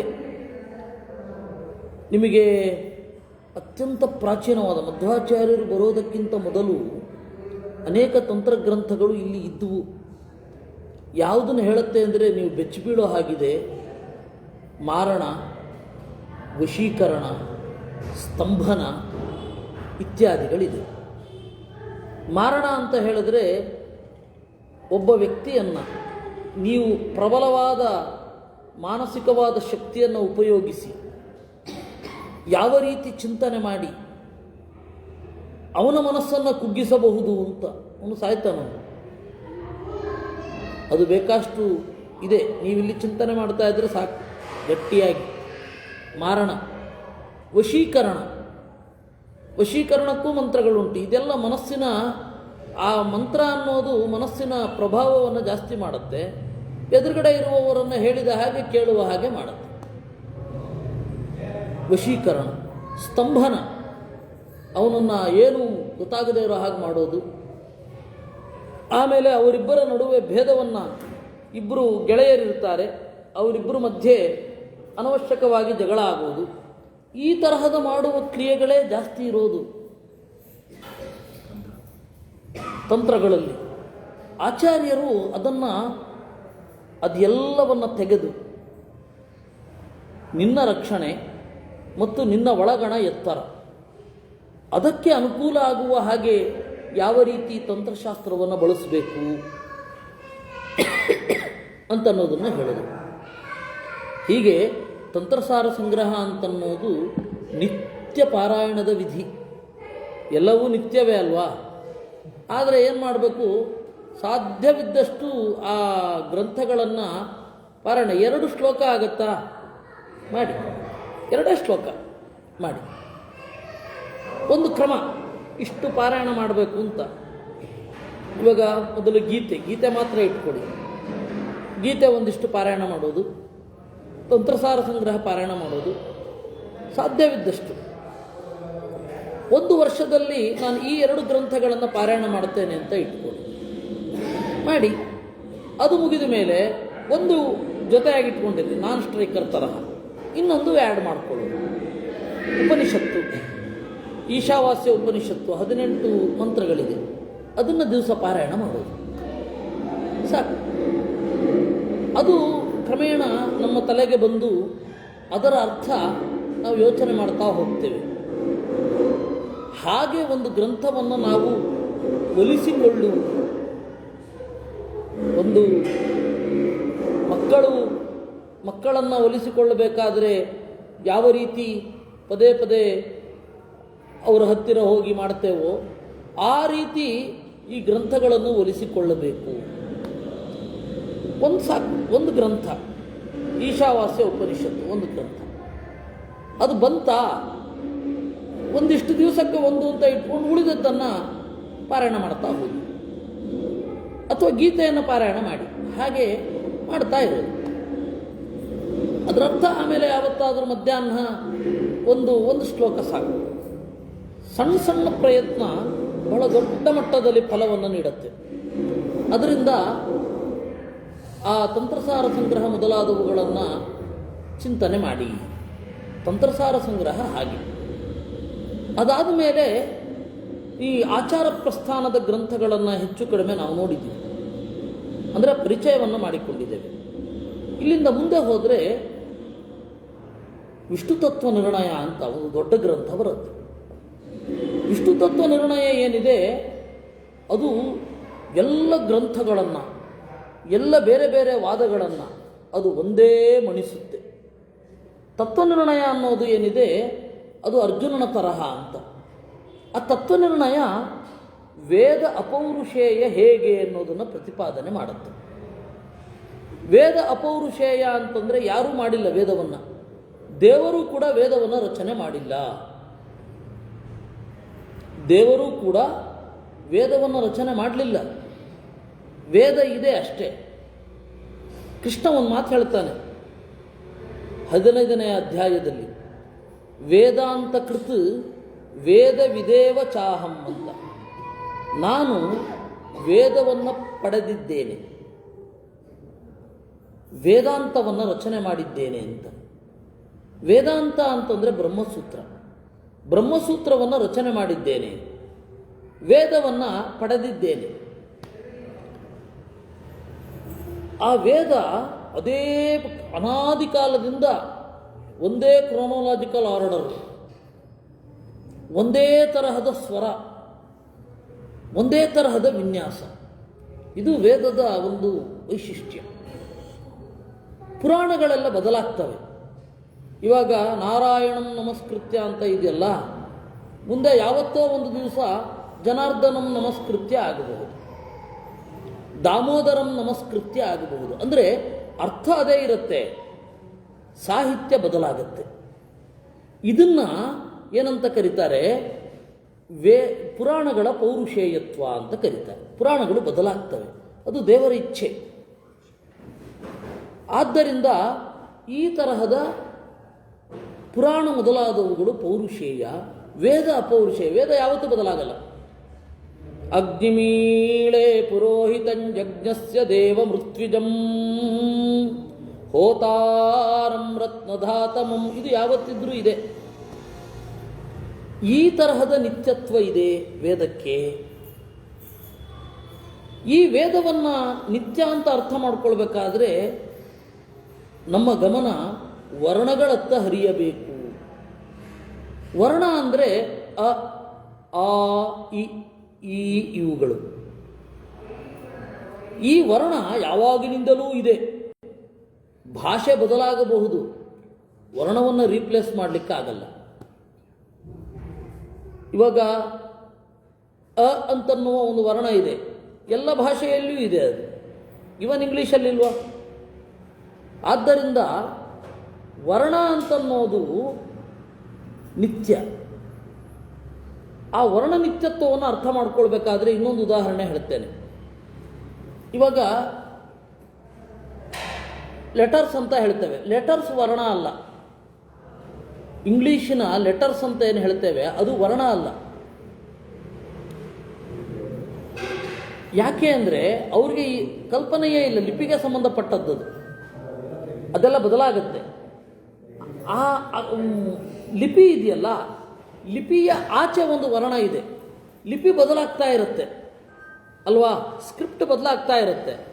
ಕನ್ನಡದ್ದು 13ನೇದೋ 14ನೇದೋ ಸ್ಕ್ರಿಪ್ಟ್ ಈಗ, ಇಂಗ್ಲೀಷಿನದ್ದು 4ನೇದೋ 5ನೇದೋ ಸ್ಕ್ರಿಪ್ಟು. ನೀವು ಹಳೆ ಇಂಗ್ಲೀಷ್ ಕೊಟ್ಟರೆ ಓದ್ಲಿಕ್ಕೆ ಕೂಡ ಆಗಲ್ಲ, ಅರ್ಥ ಮಾಡ್ಕೊಳ್ಳಿಕ್ಕಾಗಲ್ಲ. ಅದನ್ನು ಉಚ್ಚಾರ ಮಾಡ್ತಾ ಇದ್ದರೆ ಯಾವುದೋ ಭಾಷೆ ಇದ್ದಾಗಿರುತ್ತದೆ. ಆಂಗ್ಲೋ ಸ್ಯಾಕ್ಸನ್ ಪೀರಿಯಡಿನ ಇಂಗ್ಲೀಷನ್ನು ಹೇಳಿದ್ರೆ ಯಾವುದೋ ಹಳೇದು, ಶೇಕ್ಸ್ಪಿಯರ್ ಇಂಗ್ಲೀಷೇ ಈಗ ಹಳೇದಾಗಿ ಹೋಗಿದೆ ಅಂಥದ್ದು. ಈಗಿನ ಇಂಗ್ಲೀಷ್ಗೂ ಆಗಿನ ಇಂಗ್ಲೀಷ್ಗೂ ಎಂಥ ವ್ಯತ್ಯಾಸ. ಈ ಎಲ್ಲ ಭಾಷೆ ಬದಲಾಗುತ್ತೆ, ಆದರೆ ವರ್ಣ ಬದಲಾಗಲ್ಲ. ನಮ್ಮಲ್ಲಿಯೂ ಅಷ್ಟೇ ಎಷ್ಟೋ ಭಾಷೆಗಳು ಬದಲಾಗುತ್ತೆ, ವರ್ಣ ಒಂದೇ. ಈಗ ನಿಮಗೊಂದು ಸಣ್ಣ ಉದಾಹರಣೆ ಹೇಳ್ತೇನೆ. ಸಿ ಅಂತ ಇದೆ ಅಲ್ವಾ, ಸಿ ಇಂಗ್ಲೀಷಿನ ಸಿಯನ್ನು ಚ ಅಂತ ಉಚ್ಚಾರ ಮಾಡಲ್ವಾ, ಚಾಂಟ್ ಅಂತನ್ನುವಲ್ಲಿ ಉಚ್ಚಾರ ಮಾಡ್ತೇವೆ. ಸೆಲೆಸ್ಟಿಯಲ್ ಅನ್ನುವಲ್ಲಿ ಸಾ ಅಂತ ಉಚ್ಚಾರ ಮಾಡ್ತೇವೆ. ಈ ರೀತಿ ಸಿ ಅಂತನ್ನುವ ಒಂದು ಲೆಟರು ಉಚ್ಚಾರ ಆಗೋದು ಬೇರೆ ಬೇರೆ ವರ್ಣಗಳಲ್ಲಿ, ಮಹಾಪ್ರಾಣ ಇಲ್ಲ. ಗ್ರೀಕಿನಲ್ಲಿ ಅನುನಾಸಿಕ ಅಕ್ಷರಗಳಿಲ್ಲ, ಎನ್ನಿಲ್ಲ ಗ್ರೀಕಿನಲ್ಲಿ. ಇದಕ್ಕೊಂದು ನಿಮಗೊಂದು ವಿಚಾರ ಹೇಳಬೇಕು. ಗೋವಿಂದ ಪೈಗಳು ಅಂತ ಹೇಳಿ ರಾಷ್ಟ್ರಕವಿ. ಆ ಗೋವಿಂದ ಪೈಗಳು ಒಂದು ಹಳೆಯದು ನಾಟಕದಲ್ಲಿ ಒಂದು ಗ್ರೀಕ್ ನಾಟಕವನ್ನು ತೆಗೆದು ಅದರಲ್ಲಿ ತೋರಿಸ್ತಾರೆ. ಆ ಗ್ರೀಕ್ನ ರಾಜಕುಮಾರಿಯೊಬ್ಬಳು ಮಲ್ಪೆಯ ಸಮುದ್ರದ ಹತ್ತಿರ ಬಂದಾಗ ಹಡಗು ಒಡೆದು ಹೋಯಿತು. ಅಲ್ಲಿಯ ರಾಜ ಅವಳನ್ನು ರಕ್ಷಣೆ ಮಾಡಿದ. ಆಯಿತಾ, ಅವನು ಅವಳನ್ನು ತಂಗಿ ತಂಗಿ ಅಂತ ಕರೀತಾ ಇದ್ದ. ಆಮೇಲೆ ಎಷ್ಟೋ ದಿವಸ ಆದಮೇಲೆ ಅವರ ಅಪ್ಪ ಅಣ್ಣ ಬಂದರು, ಕರ್ಕೊಂಡು ಹೋದರು. ಅವಳಿಗೆ ನಿನ್ನನ್ನು ಏನಂತ ಕರಿತಾ ಇದ್ದ ಅಂತಂದರೆ ಅವಳಿಗೆ ಉಚ್ಚಾರ ಮಾಡಲಿಕ್ಕೆ ಬರಲಿಲ್ಲ ಅಂತ. ಯಾಕೆ ಅಂದರೆ ಅವರಲ್ಲಿ ನಾ ಇಲ್ಲ, ಹೇಳಲಿಕ್ಕೆ ಬರಲ್ಲ ಅವ್ರಿಗೆ. ಯಾಕೆಂದರೆ ಗ್ರೀಕ್ ಭಾಷೆಯಲ್ಲಿ ನಾ ಆಗಲಿ ಮಾ ಆಗಲಿ ಇಲ್ಲ. ಹೀಗಾಗಿ ನಾವು ಇಲ್ಲಿ ತಂಡ, ಮಂಡೆ ಇದೆಲ್ಲ ಅವ್ರಿಗೆ ಹೇಳಲಿಕ್ಕೆ ಕಷ್ಟ ಇದೆ. ಅವರಿಗೆ ಬಹಳ ಒದ್ದಾಡ್ತಾರೆ. ಆ ತರಹದ ಕೆಲವೊಂದು ವರ್ಣಗಳು ಇಲ್ಲ ಕೆಲವೊಂದು ಭಾಷೆಯಲ್ಲಿ, ಆದರೆ ಇದೆ, ಇಲ್ಲದೇ ಇಲ್ಲ. ಪೂರ್ಣ ಒಬ್ಬ ಮನುಷ್ಯನ ಶರೀರದಲ್ಲಿ ಉಚ್ಚರಿಸಲಿಕ್ಕಾಗುವ 51 ವರ್ಣಗಳನ್ನು ಒಳಗೊಂಡ ಭಾಷೆ ಅಂತಂದರೆ ಅದು ಭಾರತೀಯ ಭಾಷೆಗಳು ಮಾತ್ರ. ಒಂದು ನಮ್ಮ ಮನಸ್ಸಿನ ಒಳಗಡೆ ಇರುವ ವಿಚಾರವನ್ನು ಪೂರ್ಣವಾಗಿ ಹೇಳಲಿಕ್ಕಾಗೋದು ಯಾವ ಭಾಷೆಯಲ್ಲಿ? ಭಾರತೀಯ ಭಾಷೆಯಲ್ಲಿ. ಎಂಥ ವಿಚಾರವನ್ನಾದರೂ ಹೇಳಬಹುದು, ಎಂಥ ವಿಚಾರವನ್ನಾದರೂ ಹೇಳಬಹುದು. ಇದು ಈ ಭಾಷೆಯ ತಾಕತ್ತು. ಆದರೆ ಇಲ್ಲಿ ಹೇಳುವ ಭಾಷೆಯನ್ನು ನಾವು ಬೇರೆ ಕಡೆ ಹೇಳಲಿಕ್ಕಾಗಲ್ಲ. ಕೆಲವೊಂದು ನಂತರದ್ದು ಇವಾಗ ಹೇಳಲಿಕ್ಕಲ್ಲ. ಇವಾಗ ಚಿಯರ್ಸನ್ನು ನಾವು ಸಂಸ್ಕೃತದಲ್ಲಿ ಹೇಳಲಿಕ್ಕಾಗಲ್ಲ, ಒಪ್ಕೊಳ್ತೇನೆ. ಆದರೆ ಮನಸ್ಸಿನ ಭಾವನೆಗಳನ್ನು ಸ್ಪಷ್ಟವಾಗಿ ಮುಟ್ಟಿಸಬಹುದು ಅಲ್ವಾ? ಸ್ಪಷ್ಟವಾಗಿ ಮುಟ್ಟಿಸಬಹುದು. ಅಷ್ಟು ಚಂದ ಭಾಷೆಯ ವಿನ್ಯಾಸ ಇದೆ. ಆದ್ದರಿಂದ ವರ್ಣಗಳು ಸೇಮ್. ಈ ವರ್ಣಗಳು ಏನಿದೆ, ಇದು ಹಿಂದಿನವರು ಉಚ್ಚರಿಸ್ತಾ ಇರೋದನ್ನೇ ನಾವು ಉಚ್ಚರಿಸ್ತಾ ಇದ್ದೇವೆ. ಎಷ್ಟೇ ಹಿಂದಿನವರನ್ನು ನೀವು ಪ್ರಿಮಿಟಿವ್ ಅಂತ ಕರಿಬಹುದು, ವರ್ಣಗಳನ್ನು ಬೇರೆ ಉಚ್ಚರಿಸಲಿಕ್ಕಾಗಲ್ಲ. ವರ್ಣಗಳ ಉಚ್ಚಾರಣೆಯಲ್ಲಿ ವ್ಯತ್ಯಾಸ ಇರಬಹುದು, ಆದರೆ ವರ್ಣಗಳನ್ನೇ ಬಿಡಲಿಕ್ಕಾಗಲ್ಲ. ಆದ್ದರಿಂದ ವರ್ಣ ಅನ್ನೋದು ನಿತ್ಯ, ಧ್ವನಿ ಅನ್ನೋದು ಅನಿತ್ಯ. ಅದಕ್ಕೊಂದು ಉದಾಹರಣೆ ಕೊಡಬಹುದು ಅಂತಂದರೆ, ಧ್ವನಿ ಅನ್ನುವ ಪೆಟ್ಟಿಗೆಯಲ್ಲಿ ವರ್ಣ ಅನ್ನುವ ರತ್ನ ಇರುತ್ತೆ. ಧ್ವನಿ ಅನ್ನುವ ಪೆಟ್ಟಿಗೆಯಲ್ಲಿ ವರ್ಣ ಅನ್ನುವ ರತ್ನ ಇರುತ್ತೆ. ಬೇರೆ ಬೇರೆಯವರ ಧ್ವನಿ ಹೋಗಬಹುದು, ಆದರೆ ವರ್ಣ ಅದೇ ಇರುತ್ತೆ. ಭಾಷೆ ಬದಲಾಗಬಹುದು, ವರ್ಣ ಅದೇ ಇರುತ್ತೆ. ಇದನ್ನು ಅರ್ಥ ಮಾಡಿಕೊಳ್ಳಿ. ಮನುಷ್ಯನ ಮಸಲ್ ಮೆಮರಿಯಲ್ಲಿ ಅಥವಾ ಇನ್ನು ಜೆನೆಟಿಕ್ ಮೆಮರಿಯಲ್ಲಿ ದಾಖಲಾಗಿರುವ ಒಂದು ಸಂಗತಿ ಯಾವುದು ಅಂದರೆ ವರ್ಣ. ಆ ವರ್ಣ ನಿತ್ಯ. ಆ ನಿತ್ಯವಾಗಿರುವ ವರ್ಣಕ್ಕೆ ಒಂದು ನಿತ್ಯವಾದ ಕ್ರಮ ಉಂಟು, ಅದು ವೇದ. ಈ ತರಹದ ನಾವು ಯೋಚನೆ ಮಾಡಿರದ ವರ್ಣದ ಬಗ್ಗೆ ಗಮನ ಸೆಳೆದು ವರ್ಣ ನಿತ್ಯ, ಆದ್ದರಿಂದಾಗಿ ಒಂದು ವರ್ಣಗಳ ಕ್ರಮ ನಿತ್ಯ. ಆ ವರ್ಣಕ್ರಮವನ್ನೇ ವೇದ ಅಂತ ಕರೀತಾರೆ. ಆ ವರ್ಣಗಳ ಕ್ರಮವನ್ನೇ ವೇದ ಅಂತ ಕರೀತಾರೆ. ಆದ್ದರಿಂದಾಗಿ ವೇದ ಯಾವಾಗಲೂ ಇರುತ್ತೆ. ವೈದಿಕ ಭಾಷೆ ಅಂತನ್ನೋದು ಅದು ನಿತ್ಯ, ಉಳಿದ ಎಲ್ಲ ಪದಗಳು ಅನಿತ್ಯ. ಆದ್ದರಿಂದ ವೇದಗಳು ಋಷಿಗಳಿಗೆ ಹೊಳೆದದ್ದೇ ವಿನಃ ರಚನೆ ಮಾಡಿದ್ದಲ್ಲ. ಇವಾಗ ಕಾಳಿದಾಸನ ಕಾವ್ಯ ರಚನೆ ಆಗತ್ತೆ. ರಚನೆ ಅಂದ್ರೇನು? ಉದ್ದೇಶ, ಪರ್ಪಸ್ಫುಲ್ ಕ್ರಿಯೇಷನ್ ಇಸ್ ರಚನಾ. ಆ ರಚನೆ ಆಗಿಲ್ಲ ವೇದ. ವೇದ ನಿತ್ಯ. ಈ ನಿತ್ಯವಾದ ವೇದದಿಂದ ದೇವರನ್ನು ತಿಳಿಬೇಕಾಗತ್ತೆ. ಈ ತರಹದ ವರ್ಣಗಳ ಬಗ್ಗೆ, ವೇದದ ಬಗ್ಗೆ, ವೇದದ ಉದ್ದೇಶದ ಬಗ್ಗೆ ಎಲ್ಲವನ್ನ ಹೇಳ್ತಾ ಹೋಗ್ತಾರೆ ಆಚಾರ್ಯರು. ಹೀಗೆ ಬಹಳ ಇದೆ. ಇದನ್ನೆಲ್ಲ ಏನಂತ ಹೇಳ್ತಾರೆ? ವಿಷ್ಣು ತತ್ವ ನಿರ್ಣಯ, ಅದು ಗ್ರಂಥರಾಜ ಅಂತ. ಇದಾದ ಮೇಲೆ ಒಂದು ಗ್ರಂಥ ಆಯಿತು, ಅದರ ಹೆಸರು ವಾದ ಅಂತ ಕರೀತಾರೆ. ಈಗ ಅದನ್ನು ತತ್ವೋದ್ಯೋತ ಅಂತ ಕರೀತಾರೆ. ಜಯತೀರ್ಥರು ಅದನ್ನು ನಾಮಕರಣ ಮಾಡಿದ್ದು ತತ್ವೋದ್ಯೋತ ಅಂತ. ಮೂಲಭೂತವಾಗಿ ಅದಿದ್ದು ವಾದ ಅಂತ. ವಾದಾದಯ ಪ್ರಕರಣ ಸ್ಫುಲಿಂಗಾಸ್ತನ ಓಪ್ಯಲಂ ವಿಪಕ್ಷ ಕಕ್ಷಂ ಕ್ಷಿಣ್ವಂತಿ ಮಾರುತೇನ ತ್ವಯೇರಿತಾಹ ಅಂತ. ಏನಾಯ್ತು ಗೊತ್ತಾ? ಮಧ್ವಾಚಾರ್ಯರ ಲೈಬ್ರರಿಯನ್ನು ಒಬ್ಬರಿದ್ದರು, ಶಂಕರ ಪಂಡಿತರು ಅಂತ. ಆ ಮಧ್ವಾಚಾರ್ಯರ ಲೈಬ್ರರಿಯನ್ನು ಒಂದು ಬಾರಿ ಗ್ರಂಥವನ್ನು ಹೊತ್ಕೊಳ್ತಿರ್ತಾ ಇದ್ರು. ಮಧ್ವಾಚಾರ್ಯಗಳ ಗ್ರಂಥ ಅದು, ಬೇರೆಯವರಿಗೆ ಯಾರಾದರೂ ಕೇಳಿದ್ರೆ ನೋಡಿ ಆ ಗ್ರಂಥದಲ್ಲಿದೆ ಅಂತ. ಆಚಾರ್ಯಗೆ ಯಾವ ಗ್ರಂಥವೂ ಬೇಡ, ಎಲ್ಲ ಅವರ ಪ್ರಜ್ಞೆಯಲ್ಲಿದೆ. ಯಾಕೆ ಗ್ರಂಥ ಬೇಕು ಅಲ್ವಾ? ಅದರಿಂದಾಗಿ ಬೇರೆಯವ್ರಿಗೆ ತೋರಿಸ್ಲಿಕ್ಕೆ, ನಾನು ಹೇಳುವ ಪ್ರಮಾಣದಲ್ಲಿ ಸಂದೇಹ ಇದೆಯಾ, ತೆಗಿರಿ ಅದನ್ನು ಅಂತ ಹೇಳ್ತಾ ಇದ್ರು. ಹಾಗೆ ಅವರ ಗ್ರಂಥಗಳನ್ನು ಇಟ್ಟುಕೊಂಡಿರೋರೊಬ್ಬರಿದ್ದರು. ಅವ್ರ ಹೆಸರು ಶಂಕರ ಪಂಡಿತರು ಅಂತ. ಆ ಶಂಕರ ಪಂಡಿತರು ತ್ರಿವಿಕ್ರಮ ಪಂಡಿತರ ತಮ್ಮ, ನಾರಾಯಣ ಪಂಡಿತಾಚಾರ್ಯರ ಚಿಕ್ಕಪ್ಪ. ಈ ಆಚಾರ್ಯರನ್ನ ನಾವೇನು ಮಾಡಬೇಕು? ಅವರ ಗ್ರಂಥಗಳನ್ನು ಕಸಿದುಕೊಳ್ಳಬೇಕು ಅಂತ. ಗ್ರಂಥಗಳನ್ನು ಮಂಗಮಾಯ ಮಾಡೋದು ಬಹಳ ಹಿಂದಿನ ಕಾಲದಿಂದ ನಡ್ಕೊಂಡು ಬಂದಿದೆ. ಆ ಗ್ರಂಥ ಕಣ್ಮರೆಯಾಗಿ ಬಿಟ್ಟರೆ ಮತ್ತೆ ನೀವು ಏನನ್ನು ಪ್ರೂವ್ ಮಾಡಲಿಕ್ಕೆ ಆಗಲ್ಲ, ಆ ಲೆವೆಲ್ಗೆ ಬಂದ್ಬಿಡುತ್ತೆ. ಯಾಕೆಂದರೆ ಆ ಗ್ರಂಥ ಸಿಗಲ್ಲ ಇವತ್ತು. ಹಾಗೆ ಮಧ್ವಾಚಾರ್ಯರು ಕೋಟ್ ಮಾಡಲಿಕ್ಕೆ ಬಳಸ್ತಾ ಇದ್ದ ಗ್ರಂಥವನ್ನು ಎತ್ಕೊಂಡು ಹೋಗಬೇಕು. ಆ ಶಂಕರ ಪಂಡಿತರಿಗೆ ಯದ್ವಾ ತದ್ವಾ ಹೊಡೆದು ಪದ್ಮತೀರ್ಥ ಅಂತನ್ನುವ ಒಬ್ಬ ಎತ್ಕೊಂಡು ಹೋದ. ಆಗ ಆಚಾರ್ಯರಿಗೆ ಗೊತ್ತಾಯಿತು ಈ ವಿಚಾರ. ಆ ಜಾಗ ವರ್ಕಾಡಿ ಅಂತ, ವರ್ಕಾಡಿ ಮಂಗಳೂರಿನ ಆಚೆ ಇರುವಂಥದ್ದು. ಆಚಾರ್ಯರಿದ್ದದ್ದು ಉಡುಪಿ. ಅವತ್ತಿನ ಕಾಲದಲ್ಲಿ ಉಡುಪಿಯಿಂದ ಮಂಗಳೂರಿಗೆ ಬರ್ಬೇಕಾದ್ರೆ ಒಂದು ದಿವಸ ಹಿಡಿತಾ ಇತ್ತು. ನಾನು ಪೇಜಾವರ ಸ್ವಾಮಿಗಳು ಹೇಳಿದ್ದನ್ನೇ ಕೇಳಿದ್ದೇನೆ. ಆಮೇಲೆ ಕೂರಾಡಿ ಸೀತಾರಾಮ ಅಡಿಗರು ಅಂತ, ಅವರು ಉಡುಪಿಯಿಂದ ಮಂಗಳೂರಿಗೆ ಬರಬೇಕಾದ್ರೆ ಹೇಗೆ ಒಂದು ದಿನ ಖರ್ಚಾಗ್ತಾ ಇತ್ತು ಅಂತ ಬರೆದಿದ್ದಾರೆ. ಸಮುದ್ರ ಇತ್ತಲ್ಲ, ಸಮುದ್ರದ ಹಿನ್ನೀರು ಅದು ಬರಿದಾಗಿ ಕೇವಲ ಮರಳಿರೋದು.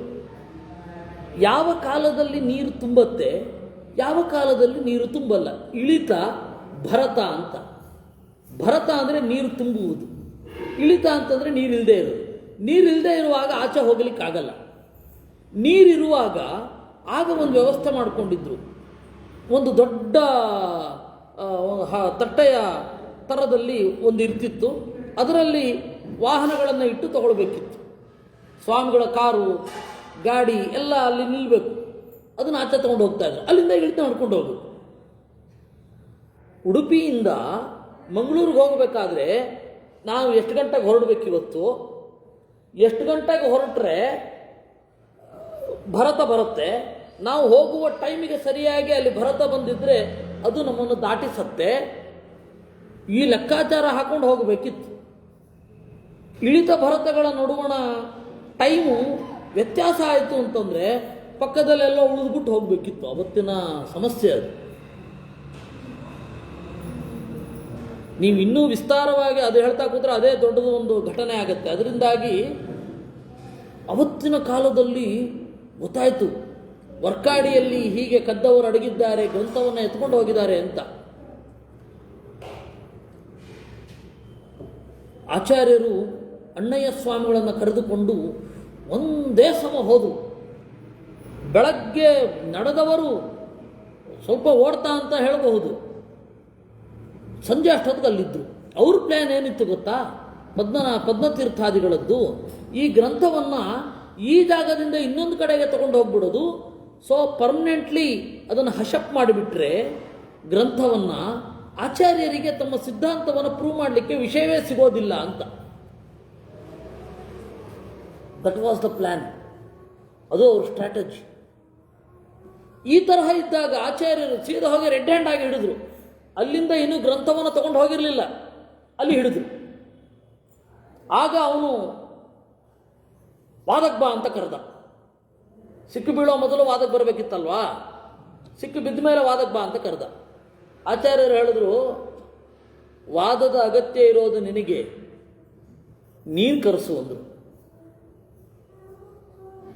ನಿನಗ್ಯಾಕೆ ಬೇಡ ಅಂತ ಕೇಳ್ದ ಅವನು. ಅದಕ್ಕೆ ಆಚಾರ್ಯರು ಹೇಳಿದ್ರು, ನನ್ನ ಸಿದ್ಧಾಂತ 3 ಲೋಕದಲ್ಲಿ ವ್ಯಾಪ್ತವಾಗಿದೆ, ನೀನು ಇಟ್ಕೊಂಡು ಏನು ಮಾಡೋದು ಅಂತಂದರು. ಓಹ್, 3 ಲೋಕದಲ್ಲಿ ವ್ಯಾಪ್ತವಾಗಿದೆಯಂತೆ, ಅಂತರ್ಯಾಮಿ ಆದ ದೇವರಿಗೆ ಗೊತ್ತು ಅಂದ ಅವನು. ಆಚಾರ್ಯ ಹೇಳಿದ್ರು, ಅಂತರ್ಯಾಮಿತ್ವ ನೀನು ಮೊದಲು ಒಪ್ಪಿರಲಿಲ್ಲ, ನಾನು ಹೇಳಿದ ಮೇಲೆ ಒಪ್ಪಿದ್ದಿ, ನನ್ನ ಸಿದ್ಧಾಂತ ನೀನು ಒಪ್ಪದಾಗ ಆಯ್ತಲ್ಲ ಅಂತ ಅಂದ್ಬಿಟ್ರು. ಅಷ್ಟೊತ್ತಿಗೆ ಪ್ರಾಶ್ನಿಕರೆಲ್ಲ ಬಂದರು. ಅವಾಗೆಲ್ಲ ಒಂದು ವಾಕ್ಯಾರ್ಥ ಅಂತ ಹೇಳಿದ್ರೆ ಪ್ರಾಶ್ನಿಕರು ಬರಬೇಕಿತ್ತು. ಪ್ರಾಶ್ನಿಕರು ಅಂತಂದರೆ ಬೇರೆ ಯಾರೂ ಅಲ್ಲ, ಜಡ್ಜ್. ಬೌದ್ಧಿಕ ವಿಚಾರಗಳನ್ನು ತೀರ್ಮಾನ ಮಾಡಲಿಕ್ಕಿರುವ ಜಡ್ಜ್. ವ್ಯಾಜ್ಯಗಳನ್ನು ವಿಚಾರ ಮಾಡುವಾಗ ಇರುವವರನ್ನು ಪಕ್ಷನಾಥರು ಅಂತ ಕರೀತಾ ಇದ್ರು. ತುಳುನಾಡಿನಲ್ಲಿ ಬಲ್ಲಾಳರು ಅಂತ ಕರೀತಾ ಇದ್ರು. ಬಲ್ಲಾಳರೆಲ್ಲ ಬಂದರು. ಇವತ್ತು ನಮಗೆ ಬೌದ್ಧಿಕವಾದ ವಿಚಾರದಲ್ಲಿ ಕೇಸ್ ಹಾಕಬೇಕು ಅಂತಂದರೆ ಅದಕ್ಕೊಬ್ಬ ಜಡ್ಜ್ ಇಲ್ಲ. ಅವ್ರದವ್ರಿಗೆ ಇವ್ರಿಗೆ ಇವತ್ತಿನ ಹಣೆ ಬರಹ ಅದು. ಆದರೆ ನ್ಯಾಯಾಲಯದ ಇದಕ್ಕೆಲ್ಲ ಮನೆಯದು ಇತ್ಯಾದಿ ಪಾಲುಪಟ್ಟಿ ಜಗಳಕ್ಕೆಲ್ಲ ಉಂಟು. ಅವತ್ತು ಎರಡಕ್ಕೂ ಇತ್ತು, ಪಾಲುಪಟ್ಟಿ ಜಗಳಕ್ಕೂ ಇತ್ತು, ಇದಕ್ಕೂ ಇತ್ತು. ಬೌದ್ಧಿಕವಾದ ವಿಚಾರಗಳಿಗೂ ಜಡ್ಜ್ಗಳಿದ್ರು. ಆಯ್ತಾ?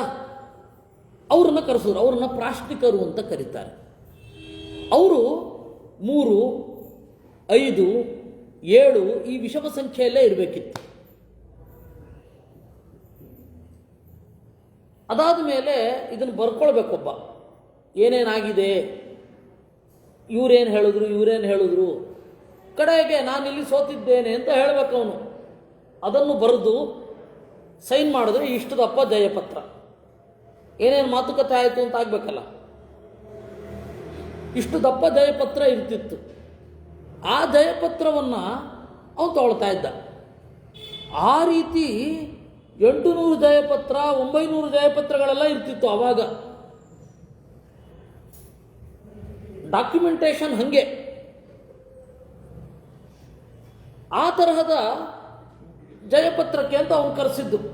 ಪ್ರಾಶ್ನಿಕರು ಬಂದರು, ಕೂತರು.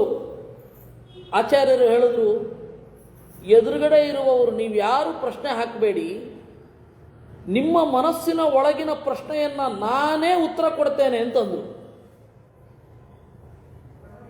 ಎಲ್ಲ ಸ್ಟನ್ ಆದ್ರು, ಮತ್ತೆಂತ ಮಾಡೋದು? ಅವರ ಮನಸ್ಸಿನ ಒಳಗಡೆ ಇರುವ ಪ್ರಶ್ನೆಗಳನ್ನೆಲ್ಲ ಅನುವಾದ ಮಾಡಿಕೊಂಡು ಇವರು ಉತ್ತರ ಕೊಡ್ತಾ ಹೋದರು.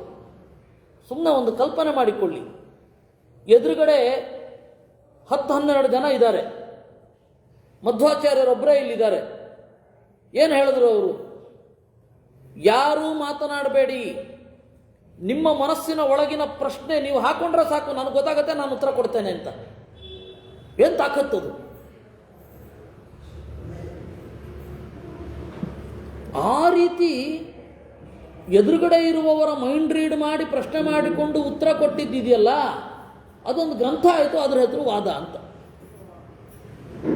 ಆ ತರಹದ ಒಂದು ಅದ್ಭುತವಾದ ಗ್ರಂಥ ಅದು ವಾದ ಅಂತ ಆಯಿತು.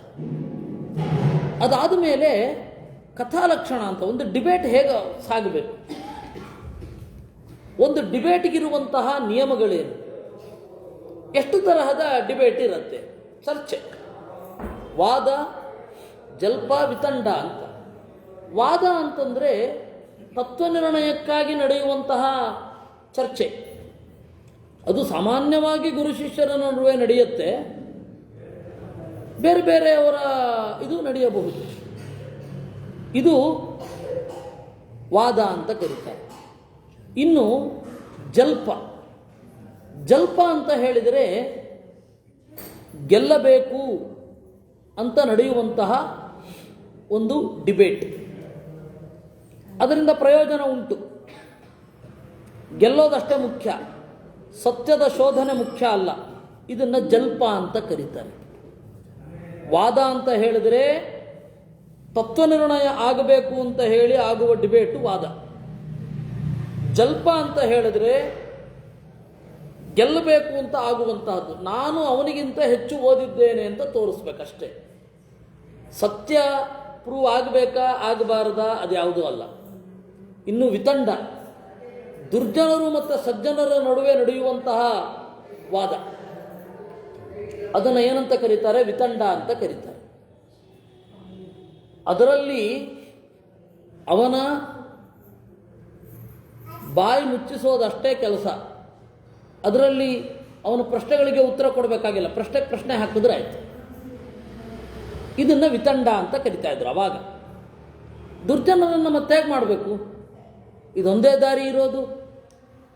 ಅದರಿಂದಾಗಿ ವಾದ, ಜಲ್ಪ, ವಿತಂಡ 3 ತರಹದ ಡಿಬೇಟ್ ಇತ್ತು. ಇದು ಯಾವ್ಯಾವಾಗ ಹೇಗಾಗತ್ತೆ, ಪ್ರಾಶ್ನಿಕರು ಎಷ್ಟು ಜನ ಇರಬೇಕು, 3 ತಪ್ಪಿದರೆ 5, 1 ಈ ತರಹ ಇರಬೇಕು. ಅವನು ಪಕ್ಷಪಾತರಹಿತನಾಗಿರಬೇಕು, ಸದ್ಗುಣಿಯಾಗಿರಬೇಕು. ಇಂಥವರು ಜಡ್ಜ್ಗಳಾಗಬಹುದು. ಯಾರಿಗೆ ಪೂರ್ವಗ್ರಹ ಇರುತ್ತೆ ಅವ್ರನ್ನ ಜಡ್ಜ್ಗಳನ್ನಾಗಿ ಮಾಡಬೇಡಿ ಅಂತ ಹೇಳ್ತಾರೆ. ಈ ರೀತಿ ಒಂದು ಪ್ರಶ್ನೆಗೆ ಉತ್ತರ ಸಿಗಲಿಲ್ಲ ಅಂದರೆ ಉತ್ತರ ಸಿಗೋ ತನಕ ಪ್ರಯತ್ನಿಸಿ. ಅದು 2 ವರ್ಷ ಆಗಬಹುದು, 3 ವರ್ಷ ಆಗಬಹುದು, 4 ವರ್ಷ ಆಗಬಹುದು.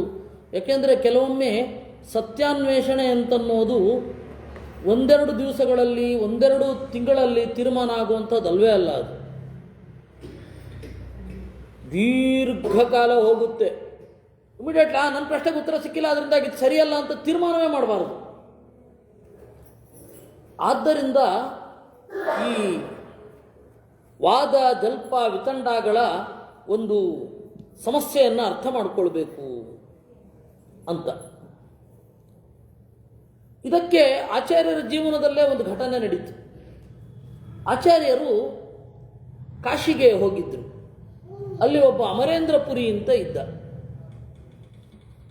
ಆ ಅಮರೇಂದ್ರಪುರಿ ಅಂತನ್ನುವ ಸನ್ಯಾಸಿ ಮಧ್ವಾಚಾರ್ಯರ ಜೊತೆಗೆ ವಾಕ್ಯಾರ್ಥಕ್ಕೆ ಇಳಿದ. ವಾಕ್ಯಾರ್ಥ ಅಂದರೆ ಡಿಬೇಟ್ ಅಂತ ಇಟ್ಕೊಳ್ಳಿ. ಏನು ಡಿಬೇಟು? ಜ್ಞಾನ ಮತ್ತು ಕರ್ಮ 2 ಬೇರೆ ಬೇರೆ. ಆಚಾರ್ಯರು ಹೇಳಿದ್ರು ಕರ್ಮ ಇರೋದೇ ಜ್ಞಾನಕ್ಕಾಗಿ. ನೋಡಿ, ಕರ್ಮೇಂದ್ರಿಯ ಇದೆ, ಕೈ, ಕಾಲು, ಇವುಗಳೆಲ್ಲ ಕರ್ಮೇಂದ್ರಿಯ. ಈ ಕರ್ಮೇಂದ್ರಿಯ ಯಾಕೆ ಇರೋದು? ಅರಿವಿಗಾಗಿ. ಕೈ ಕಾಲಿರೋದ್ರಿಂದಾಗಿ ನಾವೇನು ಮಾಡ್ತೇವೆ? ದೂರ ಹೋಗಿ ಒಂದನ್ನು ನೋಡ್ತೇವೆ, ಒಂದನ್ನು ಕೇಳ್ತೇವೆ. ಅಲ್ವಾ? ದೂರ ಪ್ರಯಾಣ ಮಾಡಿ ಜ್ಞಾನೇಂದ್ರಿಯದ ಸುಖಕ್ಕಾಗಿ ಹೋಗ್ತೇವೆ. ಅದೇ ರೀತಿ ಕರ್ಮ ಇರೋದು ಯಾಕೆ? ಜ್ಞಾನಕ್ಕಾಗಿ. ನೀವು ಮಾಡುವ ಕರ್ಮ ಜ್ಞಾನಪ್ರದ ಆಗಲಿಲ್ಲ ಅಂದರೆ ಅದರ ಬಗ್ಗೆ ಯೋಚನೆ ಮಾಡಬೇಕು. ನೀವು ಮಾಡುವ ಕರ್ಮವೇ ಜ್ಞಾನಕ್ಕೆ ಪ್ರತಿಬಂಧಕ ಆದರೆ ಅದನ್ನು ಯೋಚನೆ ಮಾಡಬೇಕು, ಇದು ಮಾಡಬೇಕಾ ಮಾಡಬಾರ್ದಾ ಅಂತ. ಅದರಿಂದ ಅಜ್ಞಾನ ಮಿಗಿಲು. ಕರ್ಮ ಇರೋದು ಜ್ಞಾನಕ್ಕಾಗಿ. ಹಾಗಂತ ಜ್ಞಾನಿ ಕರ್ಮ ಮಾಡಬೇಕು. ಜ್ಞಾನಿಯಾದವನಿಗೂ ಕರ್ಮ ಇದೆ. ಹೀಗಾಗಿ ಜ್ಞಾನ ಮತ್ತು ಕರ್ಮ ಎರಡು ಬ್ಯಾಲೆನ್ಸ್ಡ್ ಆಗಿ ಇರಬೇಕು. ಕರ್ಮ ಕಡಿಮೆ ಆದರೂ ಪರವಾಗಿಲ್ಲ, ಜ್ಞಾನಕ್ಕೆ ಹೆಚ್ಚಿನ ಒತ್ತು ಇರಬೇಕು. ನಾವು ಜ್ಞಾನಕ್ಕೆ ಒತ್ತು ಕೊಡದೆ ಕರ್ಮಕ್ಕೇ ಒತ್ತು ಕೊಟ್ಟರೆ ಅದೇನು ಸುಖ? ಅದರಿಂದಾಗಿ ಎರಡೂ ಕೂಡ ಪರಸ್ಪರ ಪೂರಕ ಆಗಬೇಕು. ಮತ್ತು ಜ್ಞಾನಿ ಕರ್ಮ ಮಾಡಬೇಕು. ತಿಳಿದವನಲ್ಲದೆ ಬೇರೆ ಯಾರು ಕರ್ಮ ಮಾಡಲಿಕ್ಕೆ ಸಾಧ್ಯ? ಇದು ಆಚಾರ್ಯರ ವಾದ ಆಗಿತ್ತು. ಆದರೆ ಅವನದನ್ನು ಕೇಳಲಿಲ್ಲ. ಮೊದಲು ಸೋತ್ರೆ ಒಂದು ಟೆಕ್ನಿಕ್ ಇದೆ, ಬಾಯಿ ಮುಚ್ಚಿಸುವುದು ಅಂತ, ಬಾಯಿ ಮೇಲೆ ಮಾಡೋದು ಅಂತಾರೆ ಅದನ್ನು. ಜ್ಞಾನ ಅಂದರೆ ಏನು ಅಂತ ಕೇಳಿದ. ಜ್ಞಾನ ಅಂದರೆ ಏನು? ಈ ಪ್ರಶ್ನೆಗೆ ಉತ್ತರ ಕೊಡ್ಲಿಕ್ಕಾಗತ್ತಾ ಅಂತ ಒಮ್ಮೆ ಯೋಚನೆ ಮಾಡಿ. ಈ ತರಹ ಪ್ರಶ್ನೆ ಮಾಡಿದ್ರೆ ಉತ್ತರ ಕೊಡ್ಲಿಕ್ಕಾಗಲ್ಲ, ಉತ್ತರ ಕೊಡಬಾರದು ಕೂಡ. ಏನು ಏನು ಉತ್ತರ ಕೊಡೋದು? ನಿನ್ನ ಹೆಸರೇನು? ಹೆಸರು ಎಂದರೇನು? ಹೆಸರು ಅಂದರೆ ಏನು? ಒಂದು ಪದಗುಚ್ಛ, ಅದನ್ನು ಕರೆದ್ರೆ ನಾನು ತಿರುಗಿ ನೋಡ್ತೀನಪ್ಪ. ಏನು ಉತ್ತರ ಕೊಡೋದು? ಉತ್ತರವೇ ಇಲ್ಲ. ಈ ತರಹದ ಟೆಕ್ನಿಕ್ಗಳನ್ನು ಬಳಸಿ ಆಚಾರ್ಯರನ್ನು ಸೋಲಿಸಬೇಕು ಅಂತ ಅಷ್ಟೇ ಉದ್ದೇಶ. ಸತ್ಯ ತಿಳ್ಕೊಳ್ಬೇಕು ಅಂತಲ್ಲ, ಆಚಾರ್ಯರನ್ನು ಸೋಲಿಸಬೇಕು ಅಂತ ಅಷ್ಟೇ ಉದ್ದೇಶ ಇತ್ತು. ಅದಕ್ಕೆ ಅವನೇನು ಕೇಳಿದ, ಏನು ಜ್ಞಾನ ಅಂದರೆ ಏನು ಅಂತ. ಅದಕ್ಕೆ ಆಚಾರ್ಯರು ಹೇಳಿದ್ರು, ಓಹ್, ನಿನಗೆ ಅದರ ಬಗ್ಗೆ ಉತ್ತರ ಬೇಕಲ್ವಾ? ಜ್ಞಾನ ಅಂದರೆ ಏನು ಅಂತ. ಈ ಕೇಳುವ ಜ್ಞಾನ ನಿನಗಿದೆಯೋ ಇಲ್ವೋ ಅಂತ ಕೇಳೋದು.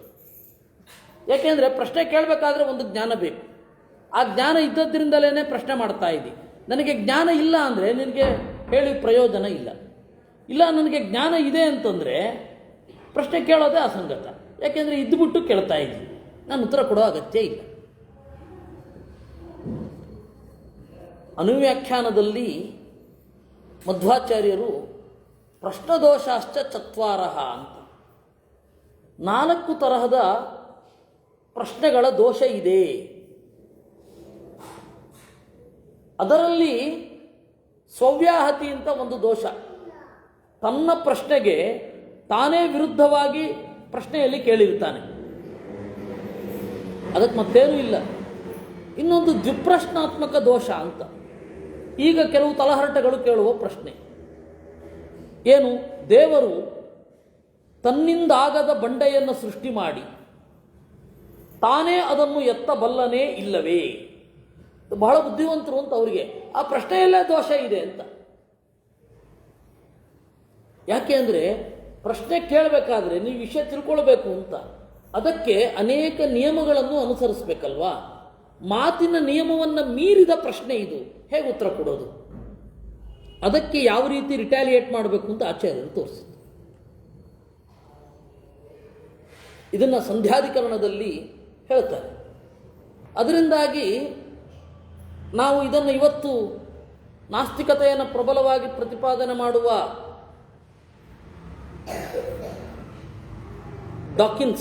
ರಿಚರ್ಡ್ ಡಾಕಿನ್ಸ್ ಅವರ ಇಡೀ ಗ್ರಂಥಗಳಲ್ಲಿ ನೀವು ಈ ತರಹದ ಪ್ರಶ್ನೆಯನ್ನು ಕೇಳಬಹುದು, ನೋಡಬಹುದು. ಕಾರ್ಲ್ ಸೇಗನ್ ಇರಬಹುದು, ಡಾಕಿನ್ಸ್ ಇರಬಹುದು. ಅವನು ಮಾಡುವ ಪ್ರಶ್ನೆಗಳಿಗೆ, ವಿಶೇಷತಃ ಬರ್ಟ್ರಾಂಡ್ ರಸಲ್ ಅವನದ್ದು ಒಂದು ಗ್ರಂಥ ಇದೆ, ವೈ ಆಮ್ ನಾಟ್ ಕ್ರಿಶ್ಚಿಯನ್ ಅಂತ. ವೈ ಆಮ್ ನಾಟ್ ಕ್ರಿಶ್ಚಿಯನ್ ಅದರಲ್ಲಿ ಅವನೇನು ಪ್ರಶ್ನೆ ಮಾಡಿದ್ದಾನೆ, ಆ ಪ್ರಶ್ನೆಯನ್ನು ಅವನು 72ನೇ ಇಸ್ವಿಯಲ್ಲೋ ಏನೋ ಹೋಗಿದ್ದವನು, 72ರಲ್ಲಿಯೋ 75ರಲ್ಲೋ ಹೋಗಿದ್ದವನು. ಅವನ ಪ್ರಶ್ನೆಗೆ ಉತ್ತರ ಯಾವಾಗ ಬಂದಿದೆ ಗೊತ್ತಾ? 10ನೇ ಶತಮಾನದಲ್ಲಿ ಬಂದಿದೆ. ಯಾರು ಗೊತ್ತಾ ಕೊಟ್ಟಿದ್ದು? ಉದಯನನ ನ್ಯಾಯಕುಸುಮಾಂಜಲಿ ಅಂತ.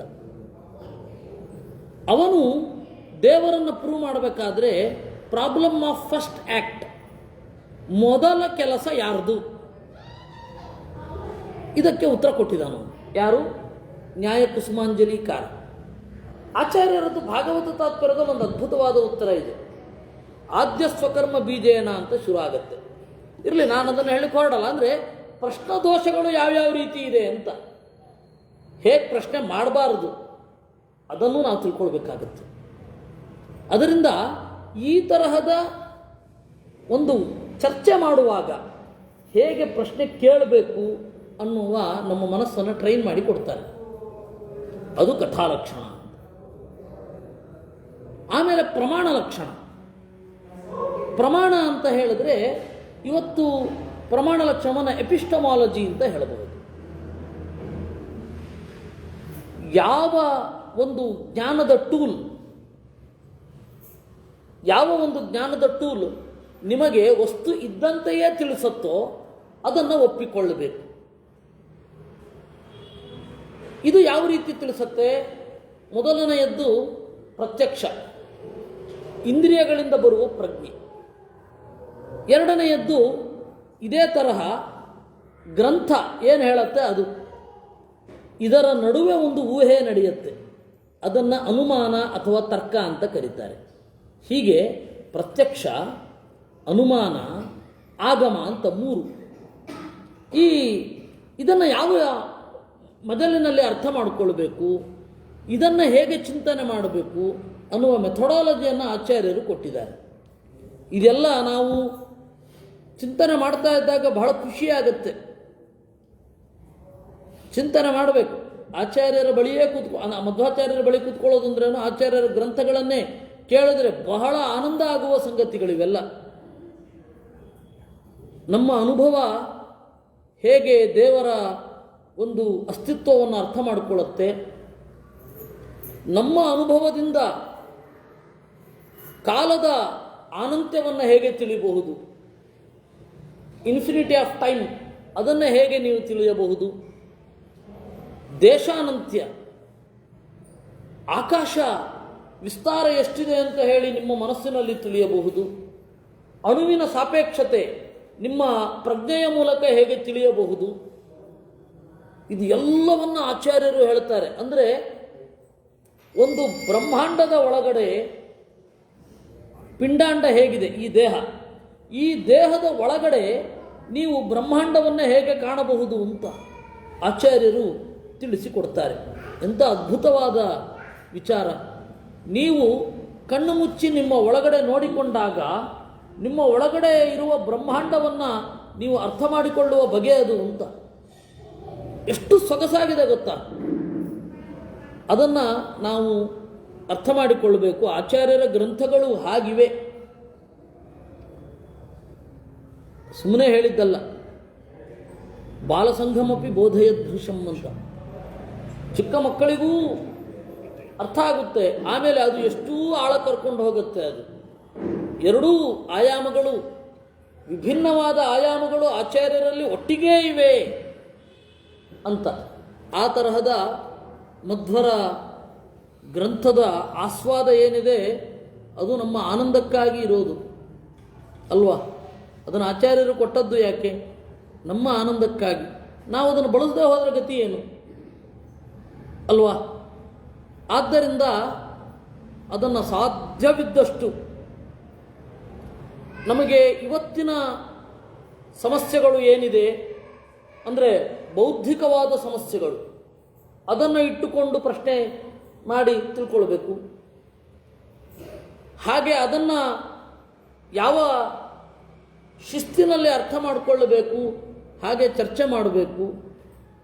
ಆ ರೀತಿ ಆಚಾರ್ಯರ ಗ್ರಂಥದ ಬಳಿಗೆ ನಾವು ಪ್ರಯಾಣ ಮಾಡಬೇಕು, ಆಚಾರ್ಯರ ಬಳಿಯಲ್ಲೇ ಕೂಡಬೇಕು. ಇದೆಲ್ಲ ಮಾಡೋದು ಯಾಕೆ ಅಂದರೆ ನಮ್ಮ ಆನಂದ ಹೆಚ್ಚಾಗಲಿಕ್ಕೆ. ಏಕೆಂದರೆ ಆಚಾರ್ಯರ ಹೆಸರು ಮಧ್ವ ಅಂತಲ್ವ.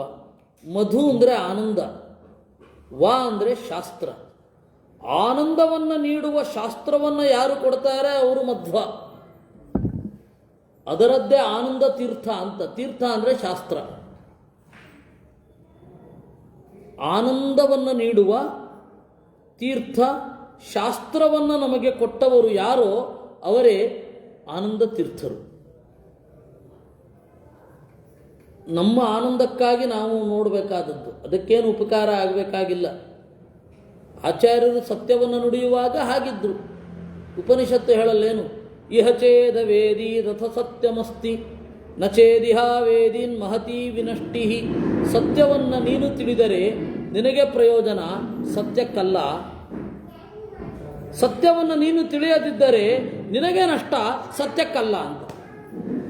ಅದಕ್ಕೆ ಆಚಾರ್ಯರು ಹಾಗೆ ಯಾರಿಗೆ ಒಳಗಡೆಯ ಎತ್ತರ ಉಂಟು ಅವ್ರು ಬಂದು ಕೇಳ್ತಾರೆ, ಅವರು ತಿಳ್ಕೊಳ್ಳಿಕ್ಕೆ ಪ್ರಯತ್ನ ಪಡ್ತಾರೆ. ಅವರು ಒಂದು ಹೆಜ್ಜೆ ಹಾಕಿದರೆ ಅವರ ಪಾಲಿಗೆ ನಾನು 10 ಹೆಜ್ಜೆ ಹಾಕ್ತೇನೆ. ಯಾರು ತಟಸ್ಥರಾಗಿರ್ತಾರೆ ಅವ್ರಿಗಿದು ತಲುಪೋಲ್ಲ. ಇದು ಆಚಾರ್ಯರ ಭಾವನೆ. ಅದರಿಂದಾಗಿ ಅವರು ಕನ್ವರ್ಟ್ ಮಾಡಲಿಕ್ಕೆ ಹೋದೆ, ಅದು ಪೊಲಿಟಿಕಲ್ ಅಲ್ವಲ್ಲ. ಭಾರತದ ಯಾವುದೇ ಒಂದು ಇದು ಪೊಲಿಟಿಕಲ್ ಆಗಿ ಬಹುತ್ವವನ್ನು ಸಂಪಾದನೆ ಮಾಡಿಬಿಡೋದು, ಎಲ್ಲರೂ ನಮ್ಮ ಜನರನ್ನು ಮಾಡಿಕೊಂಡು ಪೊಲಿಟಿಕಲ್ ಆಗಿರುವಂತಹ ಪ್ರಾಫಿಟ್ ಇದಕ್ಕಲ್ವಲ್ಲ ಆಚಾರ್ಯರ ಶಾಸ್ತ್ರ. ನೀವು ಒಳಗಡೆ ಇಳಿದು ಬರಬೇಕು. ಒಳಗಡೆ ಇಳಿಲಿಕ್ಕೂ ಬರಲಿಕ್ಕೂ ವಿಪರೀತ ತೊಂದರೆಗಳು. ಅದು ಎಂತೆಂಥದೋ ಮೊದಲು ಕಿರಿಕಿರಿ ಆಗತ್ತೆ. ಒಳಗಡೆ ಇಳಿಬೇಕಾದ್ರೆ ಏನೇನೋ ಅಂದ್ಕೊಂಡಿರ್ತೀವಿ, ಏನೇನೋ ಸಮಸ್ಯೆಗಳು. ನಾವು ಸುತ್ತಮುತ್ತಲಿದ್ದವರು, ಮಧ್ವಶಾಸ್ತ್ರದ ಸುತ್ತಮುತ್ತಲಿದ್ದವರ ಬಗ್ಗೆ ಸಮಸ್ಯೆಗಳು, ಅದನ್ನು ಹೆಂಗೆ ದಾಟೋದು, ಏನೇನೋ ಅಭೇದ್ಯವಾದ ಕೋಟೆಗಳು, ಅದು ಯಾವುದ್ಯಾವುದೋ ವ್ರತಗಳು. ವ್ರತ ಬೇರೆ ಹಬ್ಬ ಬೇರೆ ಅಂತ ತಿಳ್ಕೊಳ್ಳಿಕ್ಕೇನೆ ಬಹಳ ಟೈಮ್ ಹಿಡಿದು ಬಿಡುತ್ತೆ. ವ್ರತ ಎಲ್ಲ ಹಬ್ಬ ಎಲ್ಲ ವ್ರತ ಅಲ್ಲ. ಹಬ್ಬ ಬೇರೆ ವ್ರತ ಬೇರೆ. ಹಬ್ಬ ಮ್ಯಾಂಡೇಟ್ರಿ ಅಲ್ಲ, ಶಾಸ್ತ್ರ ಹೇಳಲಿಲ್ಲ ಅದನ್ನು. ನಿಮಗೆ ಸಂತೋಷ ಇದ್ದರೆ ಮಾಡಬಹುದು ಅಷ್ಟೇ, ಇಲ್ಲ ಅಂತಂದರೆ ಅದು ಮಸ್ಟ್ ಆ್ಯಂಡ್ ಶುಡ್ ಅಲ್ಲ. ಅದು ಹಬ್ಬ ಅನ್ನೋದು ಒಂದು ಸ್ಪಿರಿಚುವಲೈಸ್ಡ್ ಪಬ್ಲಿಕ್ ಈವೆಂಟ್ ಅಥವಾ ಫ್ಯಾಮಿಲಿ ಈವೆಂಟೇ ವಿನಃ ಅದೇನು ನಿಮ್ಮನ್ನು ದೇವರ ಹತ್ರ ಏನು ಕೊಂಡೊಯ್ಯಲ್ಲ. ಇದೆಲ್ಲ ತಿಳಿಯೋದೇ ಬಹಳ ತಡವಾಗಿ. ನಾವು ಇದರಿಂದಲೇ ಕಿರಿಕಿರಿಗೊಳಗಾಗಿ ಈ ಶಾಸ್ತ್ರವೇ ಬೇಡ ಅಂತ ಹೊರಟೋ ಹಾಗೋ ಹಾಗೆ ಇರುತ್ತೆ. ಇದನ್ನೆಲ್ಲ ದಾಟಿ ಬರಬೇಕು ಅಂದರೆ ಯಾರೋ ಒಬ್ಬ ಬರ್ತಾನೆ. ಮನುಷ್ಯಾಣಾಂ ಸಹಸ್ರೇಶು ಕಶ್ಚಿದ್ ಯತತಿ ಸಿದ್ಧಯೇ ಅಂತ. ಹಾಗೆ ಆಚಾರ್ಯರ ಬಳಿ ಬಂದು ಅದರ ನಿಜವಾದ ಆಸ್ವಾದವನ್ನು ಹೊಂದಲಿಕ್ಕೆ ಎಷ್ಟು ಕಷ್ಟಪಡಬೇಕೋ ಏನೋ. ಅಟ್ಲೀಸ್ಟು ಇಲ್ಲಿ ಸುತ್ತ ಇರುವವರಿಗಾದರೂ ಆ ಒಂದು ಭಾಗ್ಯ ಸಿಗಲಿ. ಆಚಾರ್ಯರ ಹೃದಯ ಸ್ಪರ್ಶ ಆಗಿ ಆ ಆನಂದವನ್ನು ಅನುಭವಿಸುವಂತಾಗಲಿ. ಯಾಕೆಂದರೆ ಇನ್ನೆಲ್ಲೂ ಸಿಗಲ್ಲ. ಇದು ಎಲ್ಲಿ ಸಿಗಬೇಕು? ಆಚಾರ್ಯರನ್ನು ಬಿಟ್ಟು ಎಲ್ಲಿಯೂ ಸಿಗದ ಅಪೂರ್ವವಾದ ಇದೆ. ಅದು ಆ ಸರ್ವಮೂಲ ಗ್ರಂಥಗಳಲ್ಲಿ ಈ ಎಲ್ಲ ಸಂಪತ್ತುಗಳಿದೆ. ಈ ಎಲ್ಲ ಸಂಪತ್ತನ್ನು ಹೊಂದಲಿಕ್ಕಾಗಿ ಈ ಏನು ಸಾಮೂಹಿಕವಾದ ಪ್ರಯತ್ನ ಇದೆ, ಆ ಪ್ರಯತ್ನ ಎಲ್ಲ ನಡೆಯಲಿ. ಈ ಉಪನ್ಯಾಸ ಮಾಲಿಕೆಯನ್ನು ಶುರು ಮಾಡಿಸಿದ್ದು ನಮ್ಮ ಕೇಶವ. ಪ್ರತೀ ಮಧ್ವನವಮಿಯ ಸಂದರ್ಭದಲ್ಲಿ 9 ದಿವಸ ಮಾಡಲೇಬೇಕು ಅಂತ